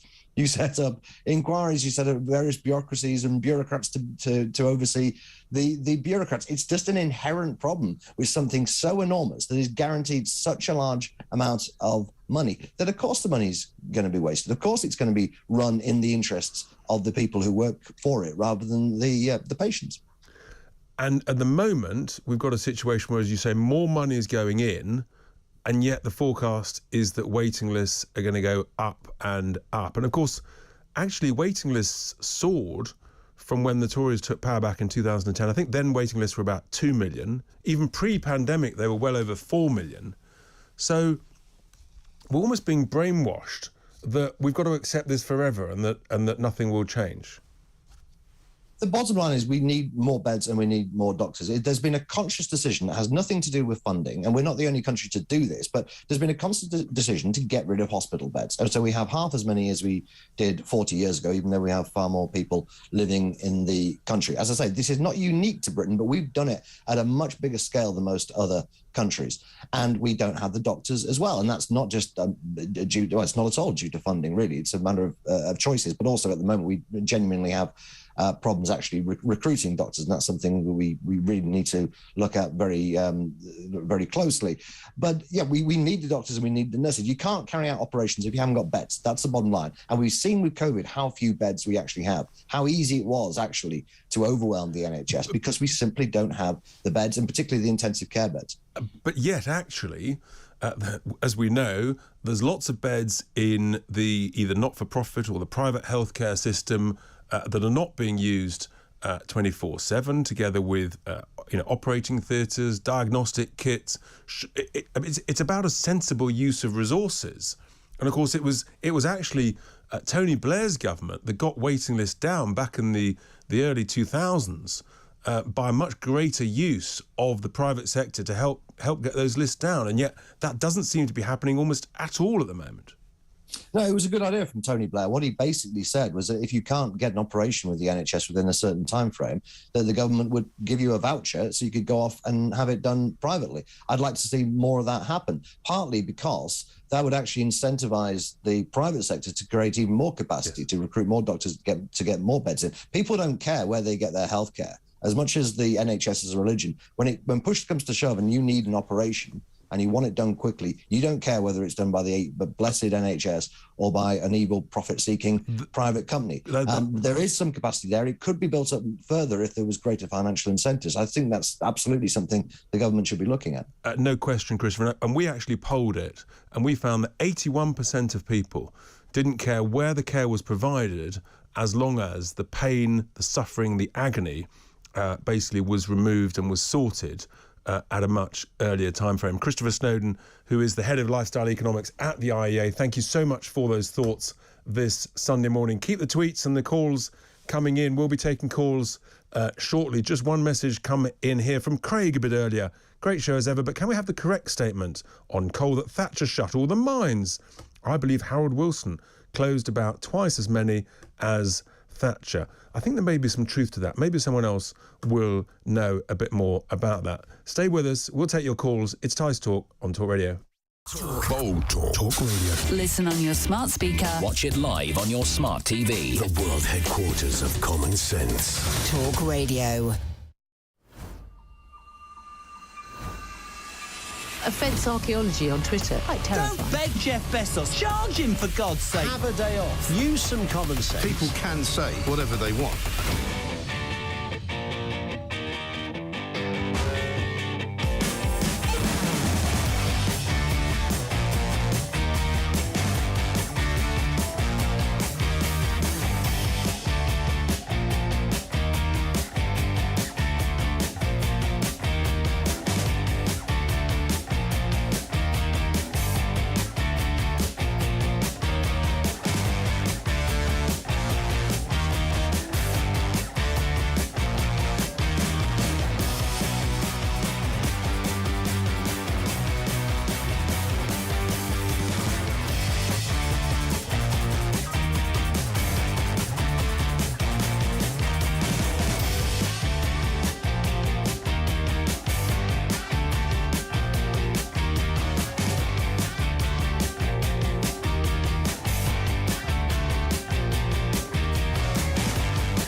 Talk Radio. Up front and bold as brass. Rev it up and rant it out. The nation's best debate. Loud, alive. A hippie to the hippie to the hip hop. Talk Radio. The home of common sense. Welcome back to Tice Talk, and we're approaching the top of the hour where we're going to have the author and journalist Harriet Sargent here in the studio talking about her piece in yesterday's Daily Mail about the 100,000 lost children because of lockdowns, the huge collateral damage on some of the poorest, the most vulnerable children. And we'll be taking your calls on that, your experiences, your views. So make sure, whatever you're doing, you change it and listen to that part of the show. We've got messages coming in here. One from Jane who says, the PM needs to do something. We can't have people sitting in their coats, freezing cold, disgraceful, Jane says. Meanwhile, Ada says, enjoying listening to the show, that I'm in touch with reality and listening to people's views. And that maybe, can you imagine Keir Starmer and Boris Johnson, what a blundering mess they'd make of being a radio presenter? Well, we'll see what happens for the rest of the show. But we've got in Stirling, Scotland, Alison, a very good morning to you. How are you? What are your thoughts this morning? Yeah, I was listening to a gentleman that was talking to you earlier on, and he was saying about the pits. Years ago, Margaret Thatcher shut the pit because her intentions with nuclear was cheaper. And that was the reason, but we've no nuclear power stations now, 30 years later or whatever that was the 80s, wasn't it? That's right, Alison, because we did indeed have nuclear power stations, but unfortunately, deliberately, this government has allowed our power stations essentially to be gradually shut down, and there are more being shutting down, and they've taken too long to replace them with new nuclear power stations, whereas France... Yeah, that was the intentions. But, I mean, I'm just an everyday person, and can you not get the government to disclose their accounts? Because they strip the police, they strip the hospitals, they strip the schools of all the money. So where's all the money going?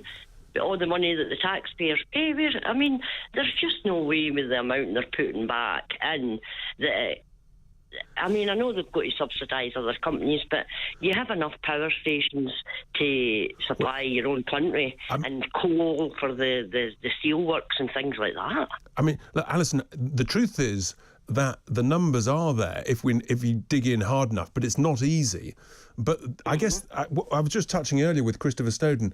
The concern is that actually so much money is wasted and not spent productively, and the big strategic decisions, like ensuring that, all of us can have affordable energy, which is so critical, not only to staying warm at home, but it's so critical to businesses being able to continue to operate, to grow with cheap energy. That's fundamental to a successful growing economy. And at the moment, that's what's being missed and lost. Well, it makes us too expensive to make anything for to export. If the prices were cheaper, we could reduce the prices for the export. Absolutely right. You've hit it on the head there, Alison, completely. Right. Thanks for listening. Well, thank you very much, Alison, for those thoughts. Before, yes, one more point, Alison. Are you doing Reform UK and Scotland? Because we can't take much more than a cost surgeon, to be honest with you. And we've not got another choice. We are indeed, and come the next election, you'll see us, that is for sure, in earnest. And I'm interested to hear that you can't take much more of Nicola Sturgeon. We hear that more and more, but Scottish politics is not an easy place. Thank you for that, Alison in Stirling. Meanwhile, we're off to Cheshire, where we have got Peter. Peter, a very good morning to you. Hi, Richard. How are you doing? I'm fine, Peter. What are your thoughts? I wanted to talk about the cost of net zero. Peter, I'm just going to just pause you a second, because we have got some breaking news that Buckingham Palace have confirmed that the Queen has today tested positive for COVID. She's experiencing mild cold-like symptoms, but expects to continue light duties at Windsor over the coming week and will receive medical attention as you would expect. This is breaking news, everybody. The Queen has tested positive for COVID. All of us send her our very best wishes for a very speedy recovery. Peter, sorry to break in, but I thought people would want to just hear that news. That's okay. God save the Queen. Let's hope she's all right. Absolutely right. Yeah. I wanted to talk about the cost of net zero, because there's a lot of talk about the cost of net zero. And I think we're looking at the wrong side of the argument here, because if the eco-loonies are correct, then no cost is too high. If we really are going to burn up in the next 10 years or something, then we'd pay anything for that. So the real question that we should be looking at is whether man-made climate change exists at all. And I wanted to just point out a couple of facts for people to have a look at and examine themselves to get their head around this. The temperature of outer space is minus 270 degrees centigrade, which is pretty damn cold, right?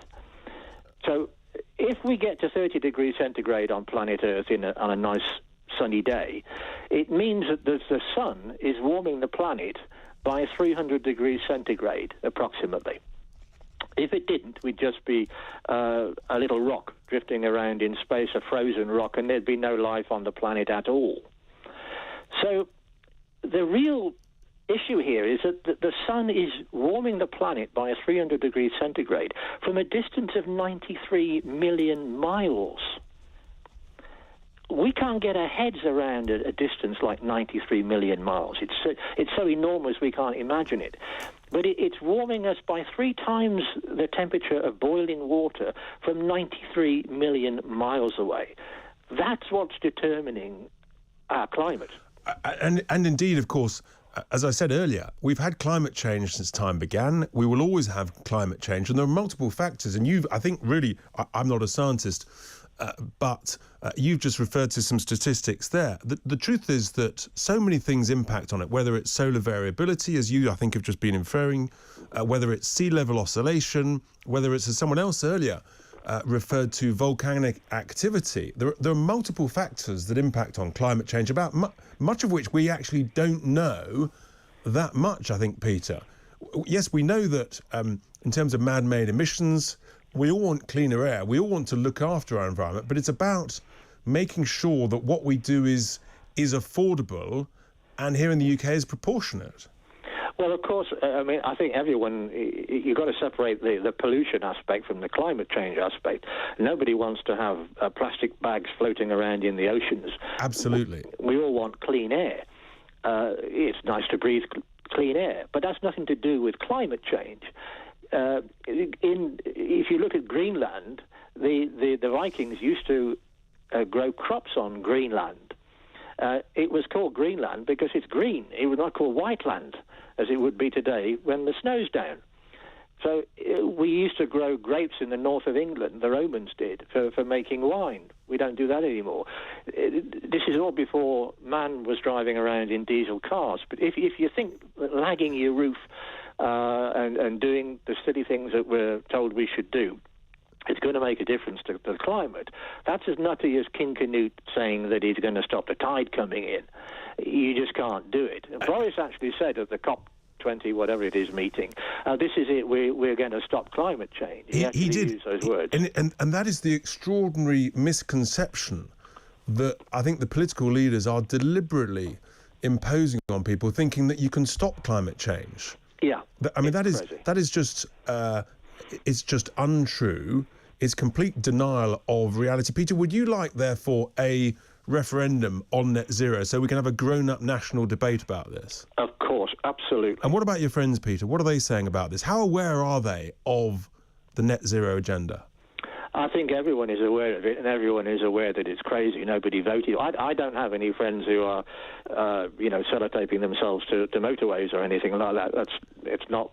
I don't know anybody who's for this green agenda, but it's just the notion. When you look at the fact that space is minus 270 degrees centigrade, the sun is already warming the planet by 300 degrees. We need global warming.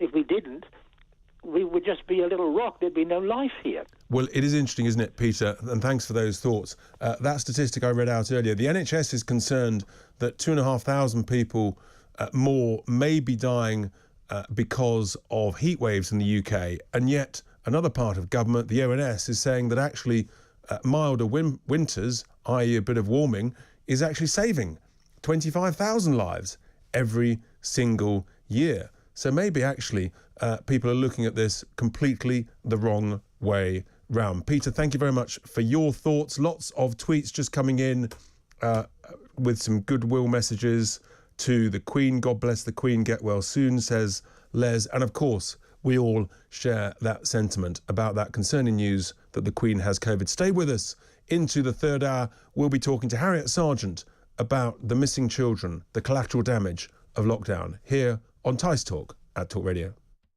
Bold Talk. Talk Radio. Listen on your smart speaker. Watch it live on your smart TV. The world headquarters of common sense. Talk Radio. Offence archaeology on Twitter. Quite terrifying. Don't beg Jeff Bezos. Charge him, for God's sake. Have a day off. Use some common sense. People can say whatever they want.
Mid-morning talk. Sunday talk. Talk Radio. Take a chance with the Tice Man. Talk Radio. Richard Tice. Sunday morning devotion, there isn't a sermon. Talk Radio's Common Sense Weekend.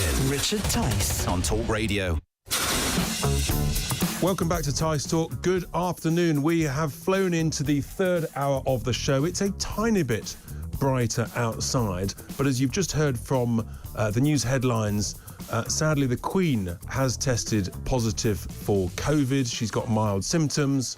We all, of course, wish her well for a speedy recovery. God save the Queen, as messages have come in, and as one of my previous callers just said. So the Queen does have COVID, which is a concern. Now, I've been talking earlier in the show about this important segment because there was an amazing article in yesterday's Daily Mail, a double-page spread, pages 26 and 27, entitled "The Tragedy of COVID's 100,000 Ghost Children," to make those who demanded never-ending lockdowns hang their privileged heads in shame. And I was really struck by this article, this powerful piece.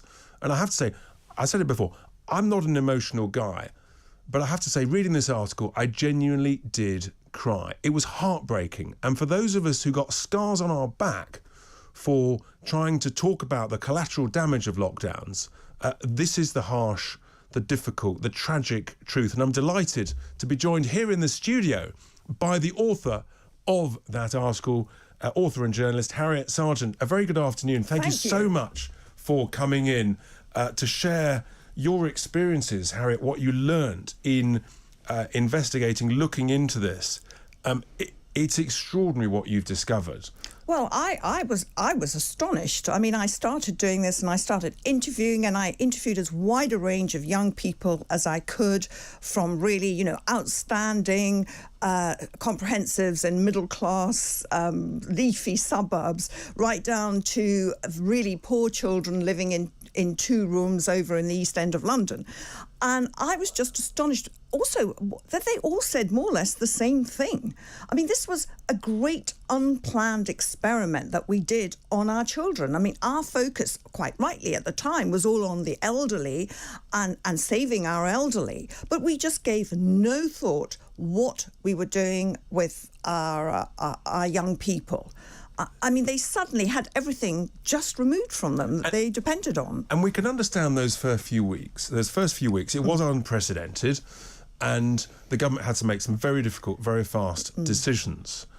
But if we cast our mind back and remind ourselves, I mean, schools were shut for much of a whole year. Yes. They were shut through the half of the spring term and then the whole of the summer term, and completely abandoned in a sense. And so many, some people were lucky enough to get some online education, but so many got no education, no online learning, no contact. Exactly. And it had a really, I mean, first of all, it really showed the divide in this country, in our schools. I mean, we all know it exists, but it was really spotlit during the pandemic.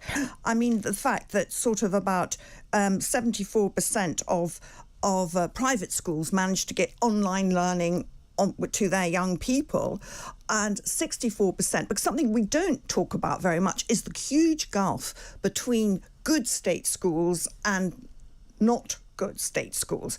And this showed that, 64% of young people got their online learning in certain state schools, going down to less than half in the poorest state schools. And of course, very often, those actually are the most disadvantaged children from some of the poorest families, and therefore, in a sense, they're the children who should have been most protected and most looked after. Exactly, and they weren't. And, some of the problem was, you can't blame it all on the schools. I mean, first of all, they didn't have computers, they didn't have enough whatever, so that all had to be got out to them. But, I mean, very definitely there was a huge difference in the heads. I mean, some heads told me they did extraordinary things. They made sure that their kids got computers. They made sure they had somewhere to work, and then they got the teachers showed them how to make online learning videos. And one headmaster, I think by the Monday after that first lockdown, he had 95% of his kids learning online. So that's the amazing news. But then the tough news, and some of the headlines you used, was children falling prey to gangs, drug dealing, and the online abusers. Just yes, talk through because some of those experiences. This was directly linked to those young people, of which there seem to have been quite a lot, who simply didn't get anything from their schools.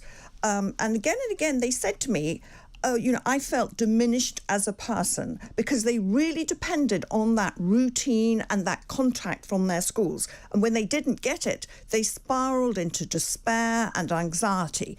I mean, there was this one mother I met, and her son, Noah, had no problem with school. He had, perfect school attendance, everything going fine. And then lockdown happened, she lost her job, she suddenly had 3 children at home using gas and electricity, so her bills went up, she had to feed them, they weren't getting, school lunches, and she was in a state. So Noah, who's little boy, he's, barely gone through puberty, he suddenly announces he has to be the man of the house. How does he go and get money? He goes down onto the estate and starts drug dealing. And, of course, he makes a mess of it. He gets robbed because he's so, just a little boy. He gets robbed. He piles up a debt of £9,000 to the local dealer. So this is a death sentence on his estate. So his mother, who's from Uganda, she has to raise the money to get him out of the country. He's now in a village with her family in Uganda and won't be able to come back for 4 or 5 years. So he's a ghost child. Yes, and there are so many of them, and listeners, viewers, if you've got experiences, you're aware of situations like this, then give us a call if you want to talk to Harriet, share those thoughts. 0344 499 1000, because this is such a big subject, and I fear that it is not being properly discussed. There is a new report out from the Centre for Social Justice called Not Forgotten, and which is really important, and we have to discuss this and understand this more, because Harriet, currently there are some 700 schools that are missing at least an entire class worth of children. And this is not just poor children. I mean, I had a long interview with a teacher who works in a sort of largely middle class area at an outstanding comprehensive, all girls. And there's roughly about 1,000 girls on the school roll. So roughly 30 have never come back at all. But an absolutely shocking 30%, so a good third of these girls are only coming to school intermittently. So they will come into school for the first lesson, and then they'll say they're too anxious, they can't cope, they have to go and sit in the wellbeing centre, and then they have to be sent home. And she said that a large number of her pupils were actually doing really well. They were near at the top of the class. They were going to go to university. They had, a life ahead of them. Lockdown happened. They had 2 parents in the house, both working incredibly hard, didn't have time to supervise.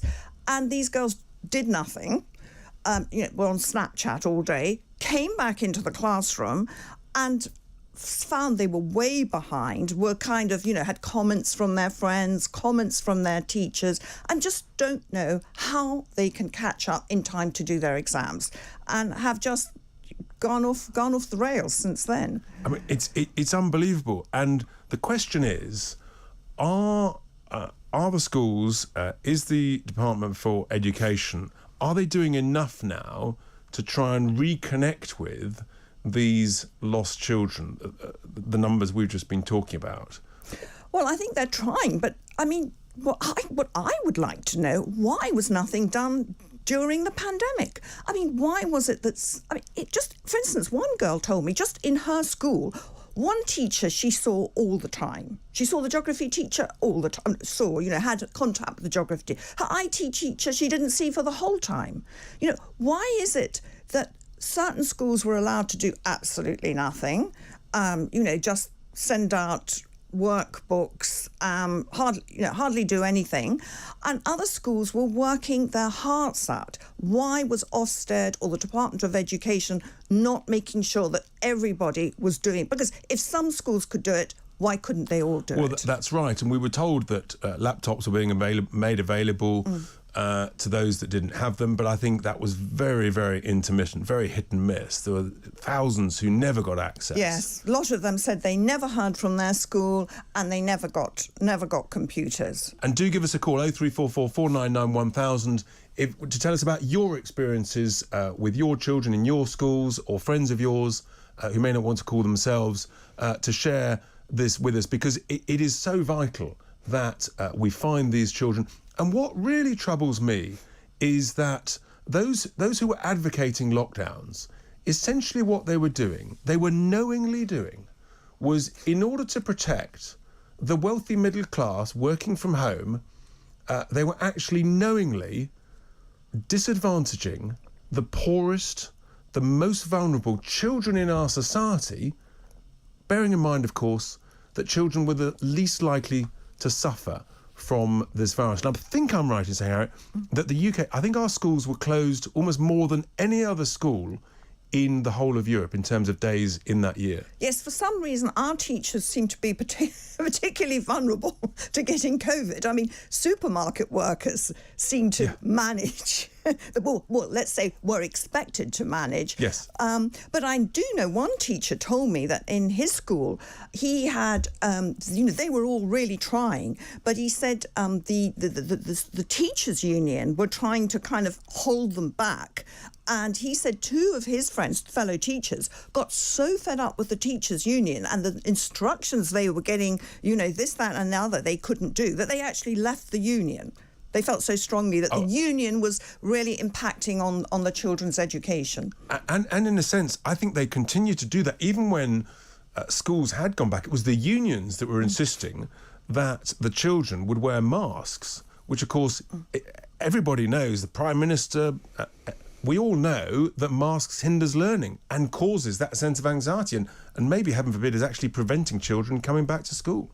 Well, I mean, I agree. And I think that what it's really impacted on is, and we are only going to see the impact, I mean, in years to come, because an awful lot of these young people got involved with gangs. I mean, that is what the really dangerous situation has been, and young men that were not going to get involved.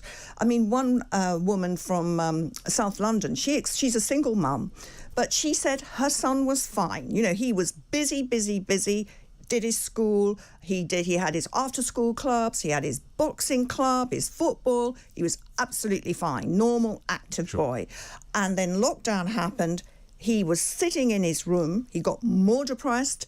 She said the school just, added to the whole strain of the thing. And he began to spend more and more time on social media. He started following the Instagram, the gangs, and looking at, all these pictures and the rappers, the drill rappers and the violence.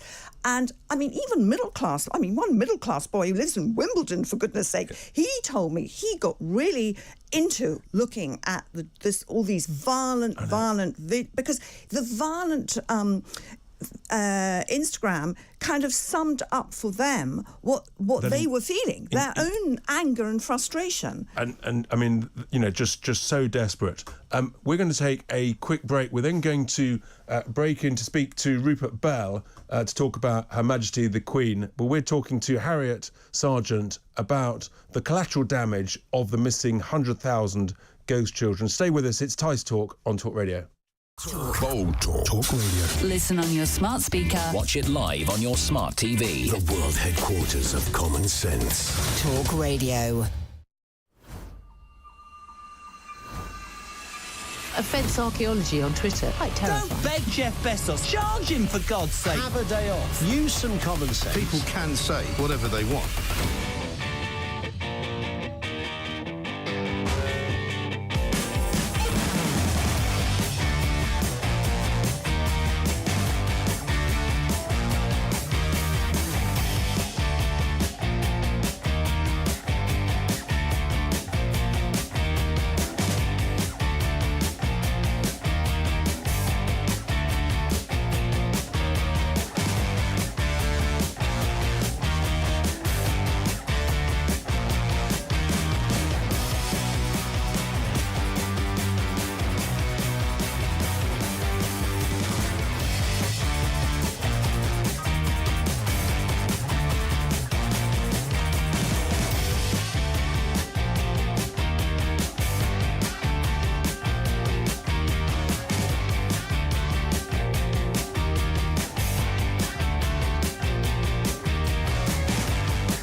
Radio.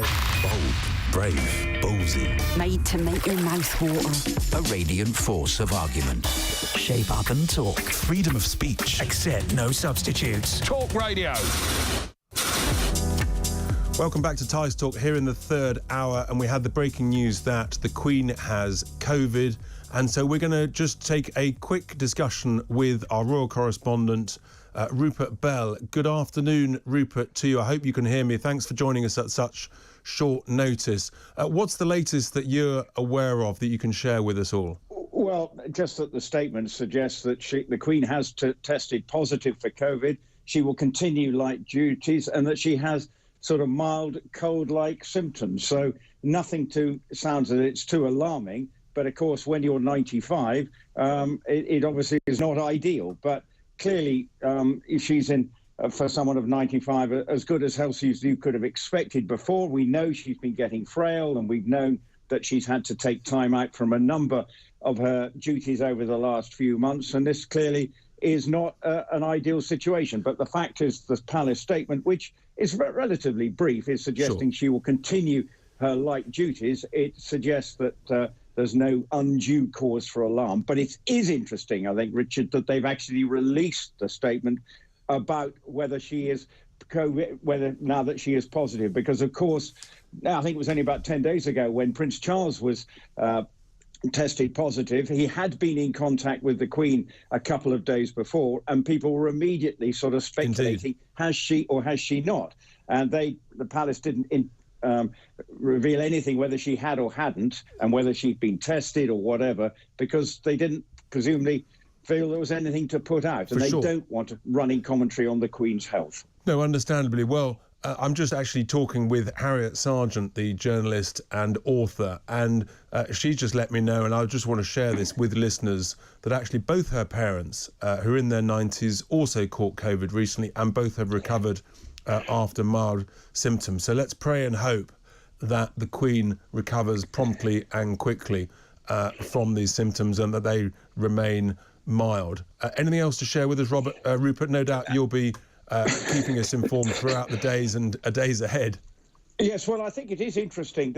I think one of the reasons there's been quite a lot of debate about, the councillors of state, and obviously the health of the Queen and everything that she has been doing, now continuing the light duties. Now, it's obviously been quite a negative time for the royal family in terms of the headlines. The Prince Andrew, obviously the Princess Foundation and the Cash for Honours allegations surrounding that charity. So it's all part of the sort of, things the royal family are having to deal with and the Queen is having to deal with. And so there's a lot going on behind the scenes as we increasingly deal with the Queen's age and what that means for the head of state of this country. And I think that's why people are genuinely concerned and want to know, because there are political implications if she's unable to fulfil her role. As if we haven't got enough to deal with. Rupert, thank you so much for those thoughts. That's Rupert Bell, the Talk Radio royal correspondent, on the news that the Queen has COVID. Harriet, just going back to our discussion earlier, we've had a couple of tweets here which are amazing. One says, Harriet on great form talking about the lost children, absolutely shocking. Another says, the disgraceful neglect of children being one of the greatest monstrous injustices, and some universities still only offering blended tuition. No excuses for stealing the futures of the young. And that was from Lucia, mother of three. Yeah, and really you were just talking about you talk about the number of teachers who are still off. Yes, last week, there was sort of record absences amongst heads and teachers in the sort of tens of thousands. So, this is ongoing. We were talking about domestic abuse, because so many of these young people were not on the radar because everyone thought they were fine, but that's because they were going to school. And suddenly their parents, who were just about jogging along, had lockdown and their kids at home. One girl's 14. She told me that one of her schoolmates vanished. Nobody knew where he was. He'd always been very popular, always seemed to love school. And then one day she and her friends were near a shopping centre, and suddenly they saw him sitting on the side of the road on a kind of dirty piece of cardboard in sort of filthy clothes. And she said, like a tramp.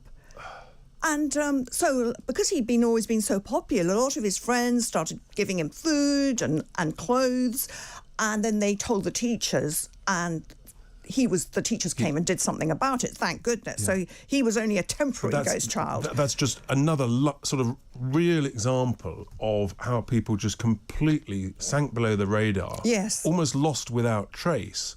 And in one of the other sort of headlines from your piece was, many were trapped at home by a need to look after younger siblings and the impact of that. Well, this is something I found extraordinary because I went to interview a group of boys over in the East End of London, and so they'd all had problems. So I made this assumption. I said, well, was it gangs, drugs? What did you get involved with? And they were very impatient with my assumptions. And they said, no, childcare was their biggest problem. I was just astonished. Yeah. I mean, these boys were 13, 14. What had happened is that their parents, did not have the luxury of being at home. Their parents were out working, and they were left in small flats with 3, 4, I think in one case 5 younger siblings that they had to look after. And this one boy said that at first he'd just gone out. There's no one, no mother there. School wasn't doing anything, so off he went with his friends. And then one evening, he didn't come back till 8 o'clock. His mother had not been home, and he found his siblings in this terrible state. And after that, he took care of them. Yeah. He cooked for them. He looked after them. But when he went back to school, he found he changed. All he could think about, they were like his children now. Yes. That was all he could think about. And he's going to school like one morning a week, but that's it. So the impact on his mental health has been huge. It's huge and probably, a permanent scarring in a sense. He's too young to have had that kind of responsibility put on him. Just a huge failure of so many different agencies to understand what I think to many of us was obvious, that the most disadvantaged would suffer the most. And I think the union leaders have a massive responsibility. And I've got a tweet here from Jenny who says, my son is almost 30, head of department in a school. He's not in the union. He hates the union.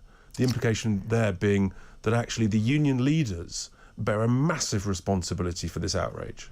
Yes, well, I think, we always think that, well, the left is inclined to think that teachers, whatever, are going to be caring for their pupils. Well, some are, but some don't. And we should be making sure that all of them do. And that's what the Department of Education should be doing, and they didn't do it.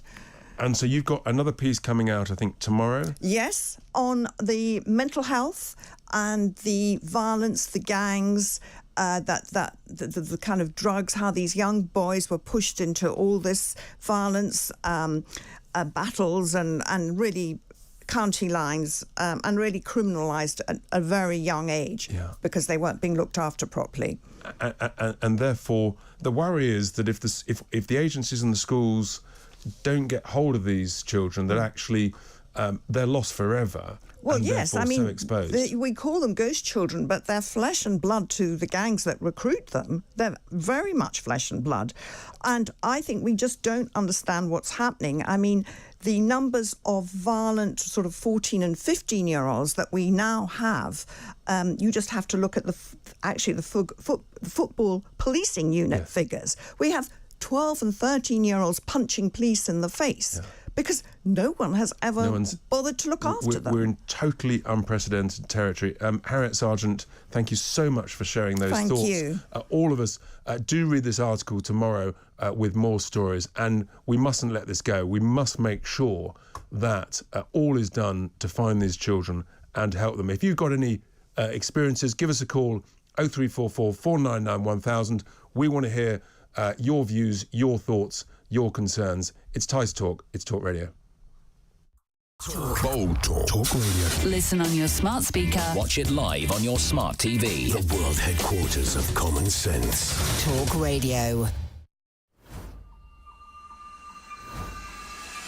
Offence archaeology on Twitter. Quite terrifying. Don't beg Jeff Bezos. Charge him, for God's sake. Have a day off. Use some common sense. People can say whatever they want.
Richard Tice on Talk Radio. A first magnitude star of common sense. The Tice Man. Listen on your smart speaker. Watch it live on your smart TV.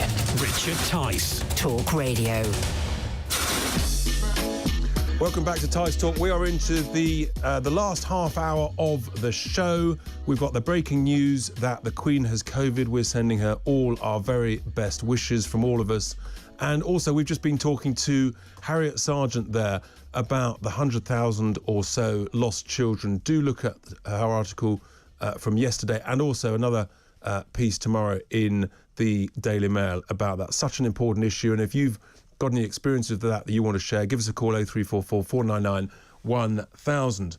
Now, we also need to talk about other important issues, the wars on woke, the culture wars, and what's going on in some of our universities. But there is some good news in that someone who's been on the show before and who is a very courageous young student at Durham University has taken I think the great decision to stand for election for president of the Student Union at Durham University.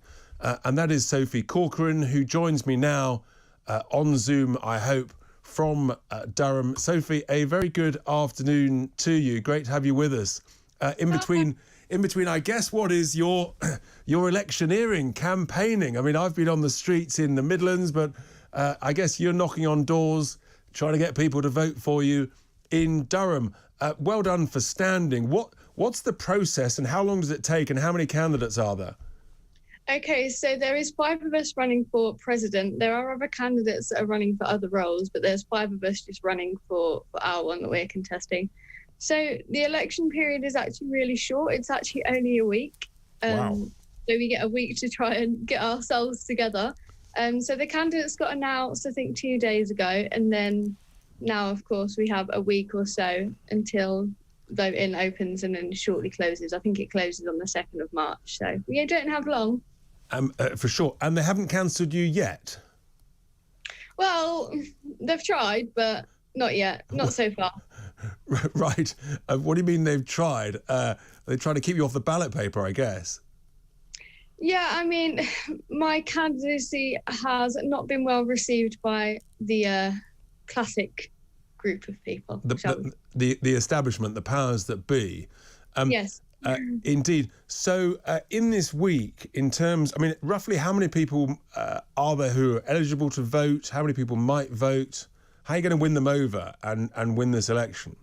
Well, everybody who is a student can vote, obviously, to be in the Student Union elections. However, typically the turnout is all catastrophically low, around about 14%. 14%, wow. It's really, really low. So it's only typically those who tend to, be really involved in sort of student politics and stuff like that tend to vote. So I think that's how potentially I could win this election, is by, being an alternative for the people that usually typically would have no one to vote for. A little bit like we had a Ron campaign 2 years ago. I'm kind of like the Ron campaign this year, where what's your big slogan, your alternative vision that you hope will get people to vote for you as president of the union? Well, I want to, obviously, my whole campaign is about free speech and sort of bringing back common sense and getting rid of all this social justice nonsense that's plaguing our students' union, and focus on real policies and not stupid student politics. And my goal is not just the sort of university, like my own university, it's hopefully to be a little bit of a role model for other students in other universities to stand up and do the right thing as well and provide an alternative. That's fantastic. And how long is the term of a president of the union in Durham? It's the whole year. And the whole year? Yeah, and you can run for 2 terms, I think is the max. So our outgoing president can't rerun again. Right, they've been there for 2 terms then, 2 years. Got it. So, and in a sense, you could then have a fairly significant influence over student union affairs? Yeah, so I think a lot of my encouragement to run was the sex worker scandal and the whole Rod Liddell drama, the constant student protests and wasting so much money and all of this decolonising Durham nonsense and all of that. I think that's one of the main reasons why I wanted to run.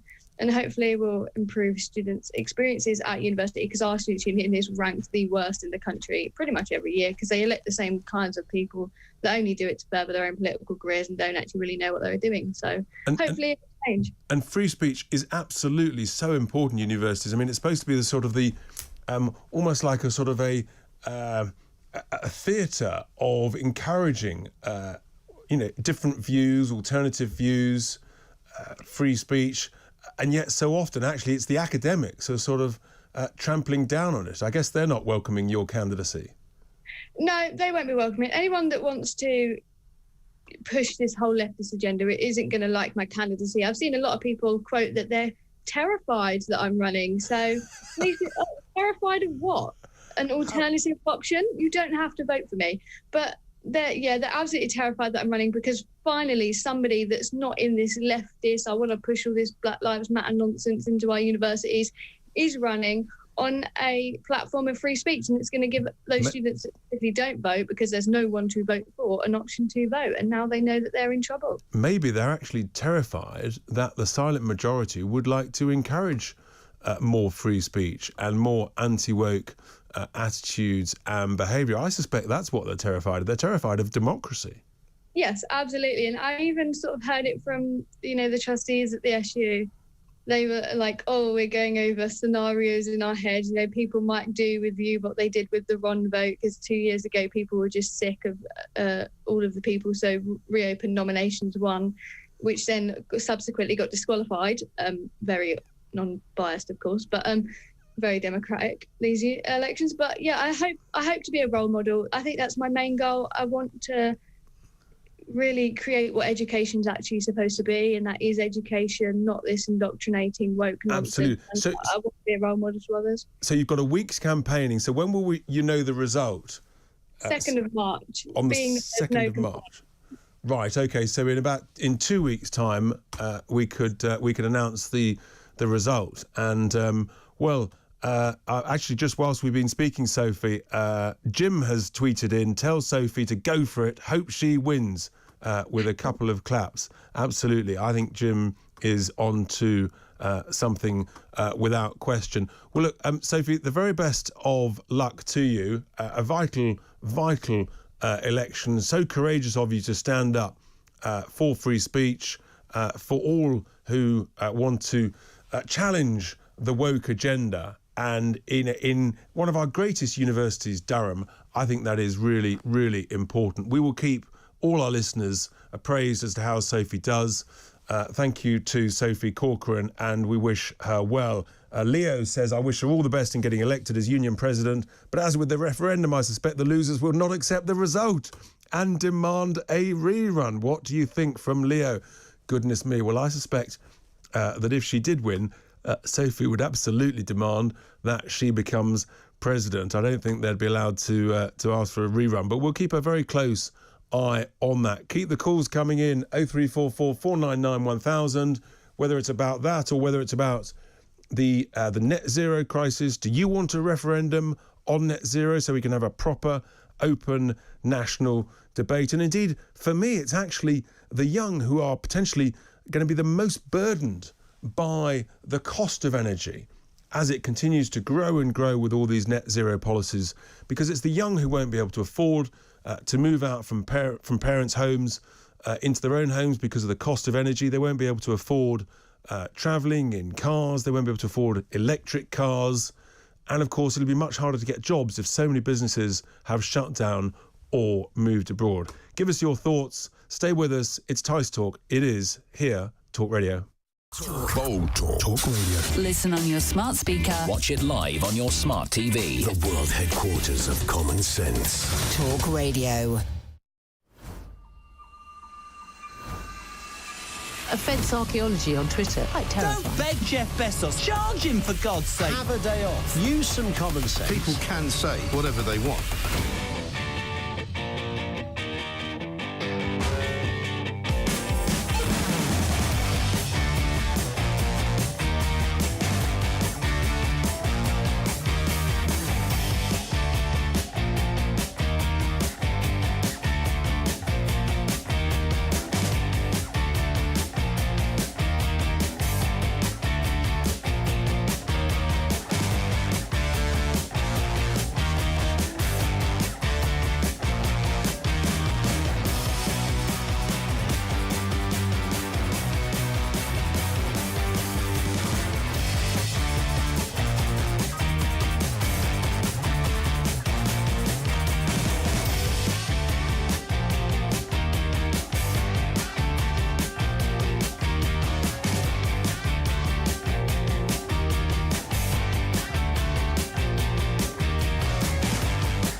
Talk Radio. Accept no substitutes. Access all arguments. The UK's official opinion exchange. Free Speech Radio. Shut up and listen. We're on your side. The home of common sense. Talk Radio.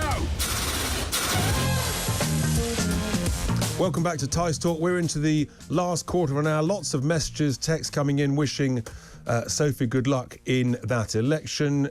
Karen says, fantastic hearing Sophie on Talk Radio talking about running for president. I hope that your fellow students show sense and elect you. I salute you in trying to stop all this nonsense talk that we hear.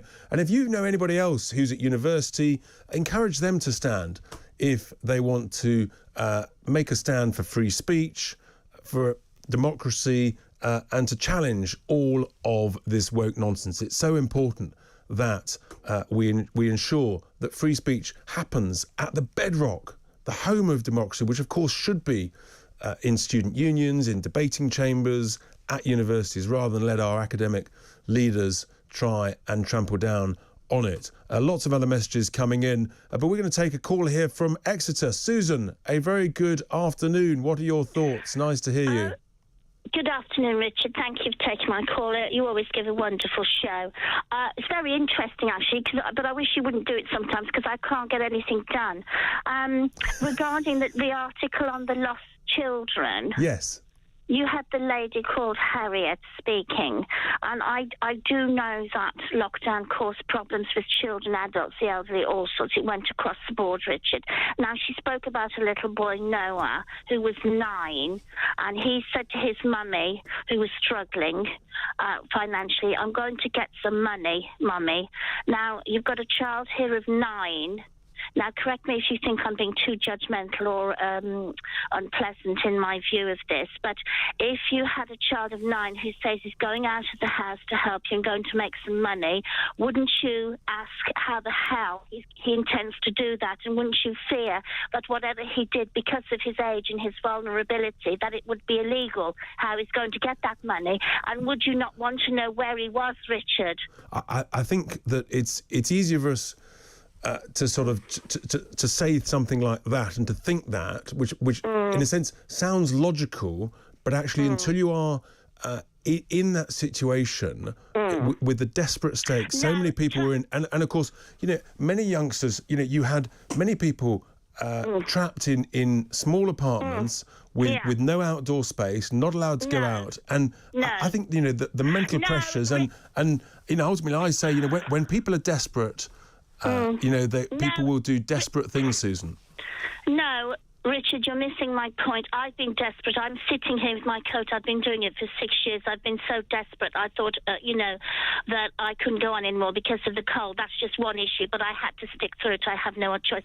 You're talking about a 9-year-old child who says to his mother, Mummy, I'm going to make some money. And I am asking you, Richard, that there's something fishy going on. He's a 9-year-old little boy. Well, I hear what you say, Susan. It does sound extraordinary, but hear me out here. Yes, you're thinking, how could a 9-year-old boy earn money legally? But I just think that it's wrong, but those are the desperate pressures that were put on people because of the impact of lockdowns. What I want to be judgmental of is those that caused the lockdowns that meant that actually that pressure, that huge pressure was imposed on not just that 9-year-old, but on so many young children, and that's my concern. But Susan, you're right. It's desperately troubling. It's worrying, and it shouldn't have happened, but it did. And it's the people who essentially created that situation that should hang their heads in shame. Susan, thank you so much for those thoughts there. Now, Phil, I think, is also in Exeter. Good afternoon, Phil. How are you? What would you like to share with us this afternoon? Hi, Richard. I completely agree with you with that last caller. The people that should hang their heads in shame. I wanted to talk about this net zero nonsense, and I think that we have to go back further, and we have to go back to the IPCC, which was the Intergovernmental Committee on Climate Change, which is a UN quango, if you like. Now, since 1988, these people have come up with all these doomsday scenarios, but it's through computer modelling. It's not actually the real world. So nobody... this is about... it's very similar to like this guy Ferguson, who came up with these terrible death rates for COVID. 200,000, I think he quoted at one time, didn't he? At least, I think it was near 500,000, but anyway, yes, yeah. Carry on. And I think since 1988, not one of those computer models has ever been replicated or proven, which is a scientific basis, because you have to, it has to be peer-reviewed and it has to be double-checked by somebody else carrying out the same model. And they can never, ever replicate historical data. And that sounds a bit complicated, but basically it means that the models don't work. You're so right. Basing our entire economies of the Western world on this absolute rubbish. Well, you're so right that actually modelling helps inform leaders and decision makers, but you have to take it in context. And I think you should be testing the modelling and looking at different models, and that's what I think they completely failed to do. And for example, you're right about the IPCC report, and they produce updated reports. And the last one that came out last year, I'm actually one of the sad people who got to about page 40 of this report. And the paragraph that really struck me, Phil, was when it said that even if we went to net zero, if the whole world went to net zero, then it would still be a couple of hundred years before it made any difference to sea level rises. So even if we went to net zero, as some people are asking, it wouldn't have any impact on sea level for 200 years. So you start to wonder, I mean, that's just madness. I then thought, well, wouldn't we be better investing the money in sensible sea level flood defences as opposed to wasting it on net zero objectives when actually it's not going to make any difference? Yeah, it's very interesting that 5% of the atmosphere is actually CO2, 95% is actually water vapour, i.e. clouds. And Mr. Obama's head of science at the time turned around and said, well, if there was a change of 1% of the cloud level, then that could replicate all the global warming for the 20th century. And this is, and by the way, Mr. and Mrs. Obama have bought a lovely place in Martha's Vineyard along the coast. So they don't seem to be too worried about... I'm very happy to fly in private jets. Phil, thank you so much for those thoughts. It sounds like Phil wants a referendum on net zero as well. We've just got time to go to Bob in Hertfordshire. Good afternoon, Bob. Oh, hello, Richard. I'd just like to say quickly that nobody wants to poison the planet, but carbon dioxide is not a poison. It's a good gas. And if the plants, the trees, the crops, they all need it. If you cut down a tree and burn it, you only replace the carbon dioxide, which was once in the atmosphere to grow that tree. But the same thing applies to coal. That was once trees, plants, as I understand it, and nature has laid that in the ground, a treasure for us to use to further mankind. And it seems a great pity that we're demonising carbon dioxide when really, if one of your guests come on, just to ask them this question, how much colder do they want the planet? Well, the truth is, of course, that in the 70s, people were worried about another ice age coming. Yeah. And so the reality is that every 50 to 100 years, things change, the climate change, it goes in cycles. Yes, of course, yeah. And what was interesting, I think I'm right in saying, in the last 30 or 40 years, actually the increase in green plant coverage across the world, across the landmass, is in the order of 6 to 7%. So whilst we've had an increase in CO2 levels, we've actually had a potentially beneficial impact of an increased level of plantations, foliage, greening. So that's why, in a sense, Bob, we need that national debate. Because look, scientists disagree on many things. That's how science actually progresses, in the same way we've talked about it with COVID. You don't just follow the science. There's no such thing. You can follow different scientists with different views, and they test and challenge and probe each other. It's how you make progress. And that's why we need a national debate on this, so that all of us can listen to different views, different thoughts, And then, do you agree with me, Bob, that we should have a referendum on this? Well, I'd like to see scientists with an alternative view put their case to the people so that we can see a balanced view. And then I think there's a lot of woke people, a lot of leftists that are not going to change their mind anyway. But I think there's an awful lot of people that would see the sense of the great sadness it is that we've turned our back on coal, a great treasure that is in the ground for us to use.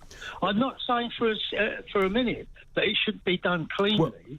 Well, I mean, and the reality is, coal, obviously, we did use, but it is perceived as a relatively dirty fuel compared to the other treasure that we've got in the ground that I keep talking about, which, is, of course, is shale gas. But the point is, we need to have that debate, and we need to become self-reliant on energy. We've got this energy here, and we shouldn't be exposing ourselves to the vagaries of bullies and dictators like President Putin, and that essentially is where we are now at.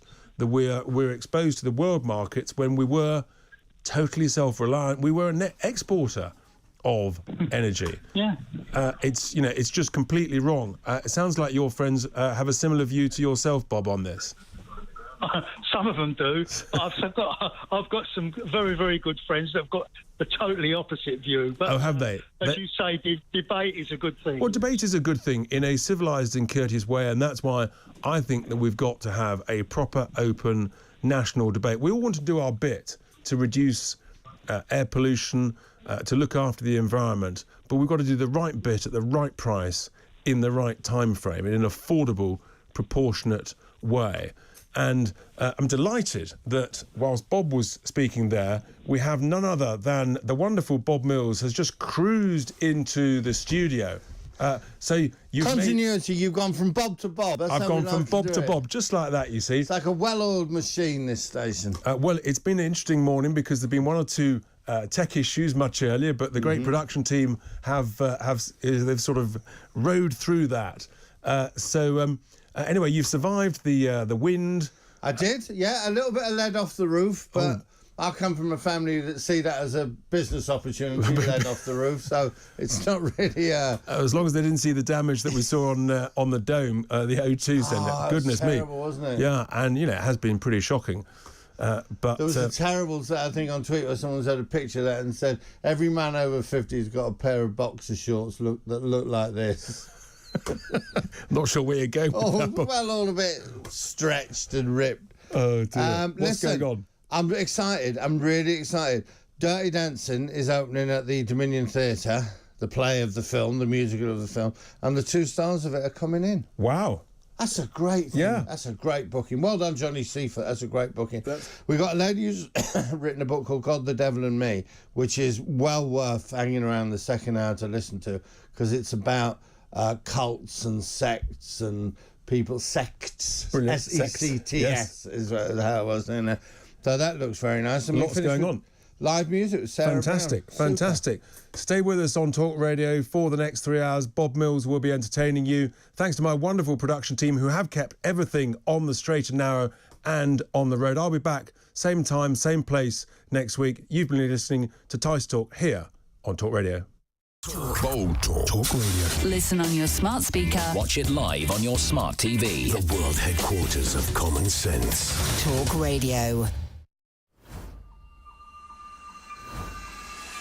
Offence archaeology on Twitter. Quite terrifying. Don't beg Jeff Bezos. Charge him, for God's sake. Have a day off. Use some common sense. People can say whatever they want.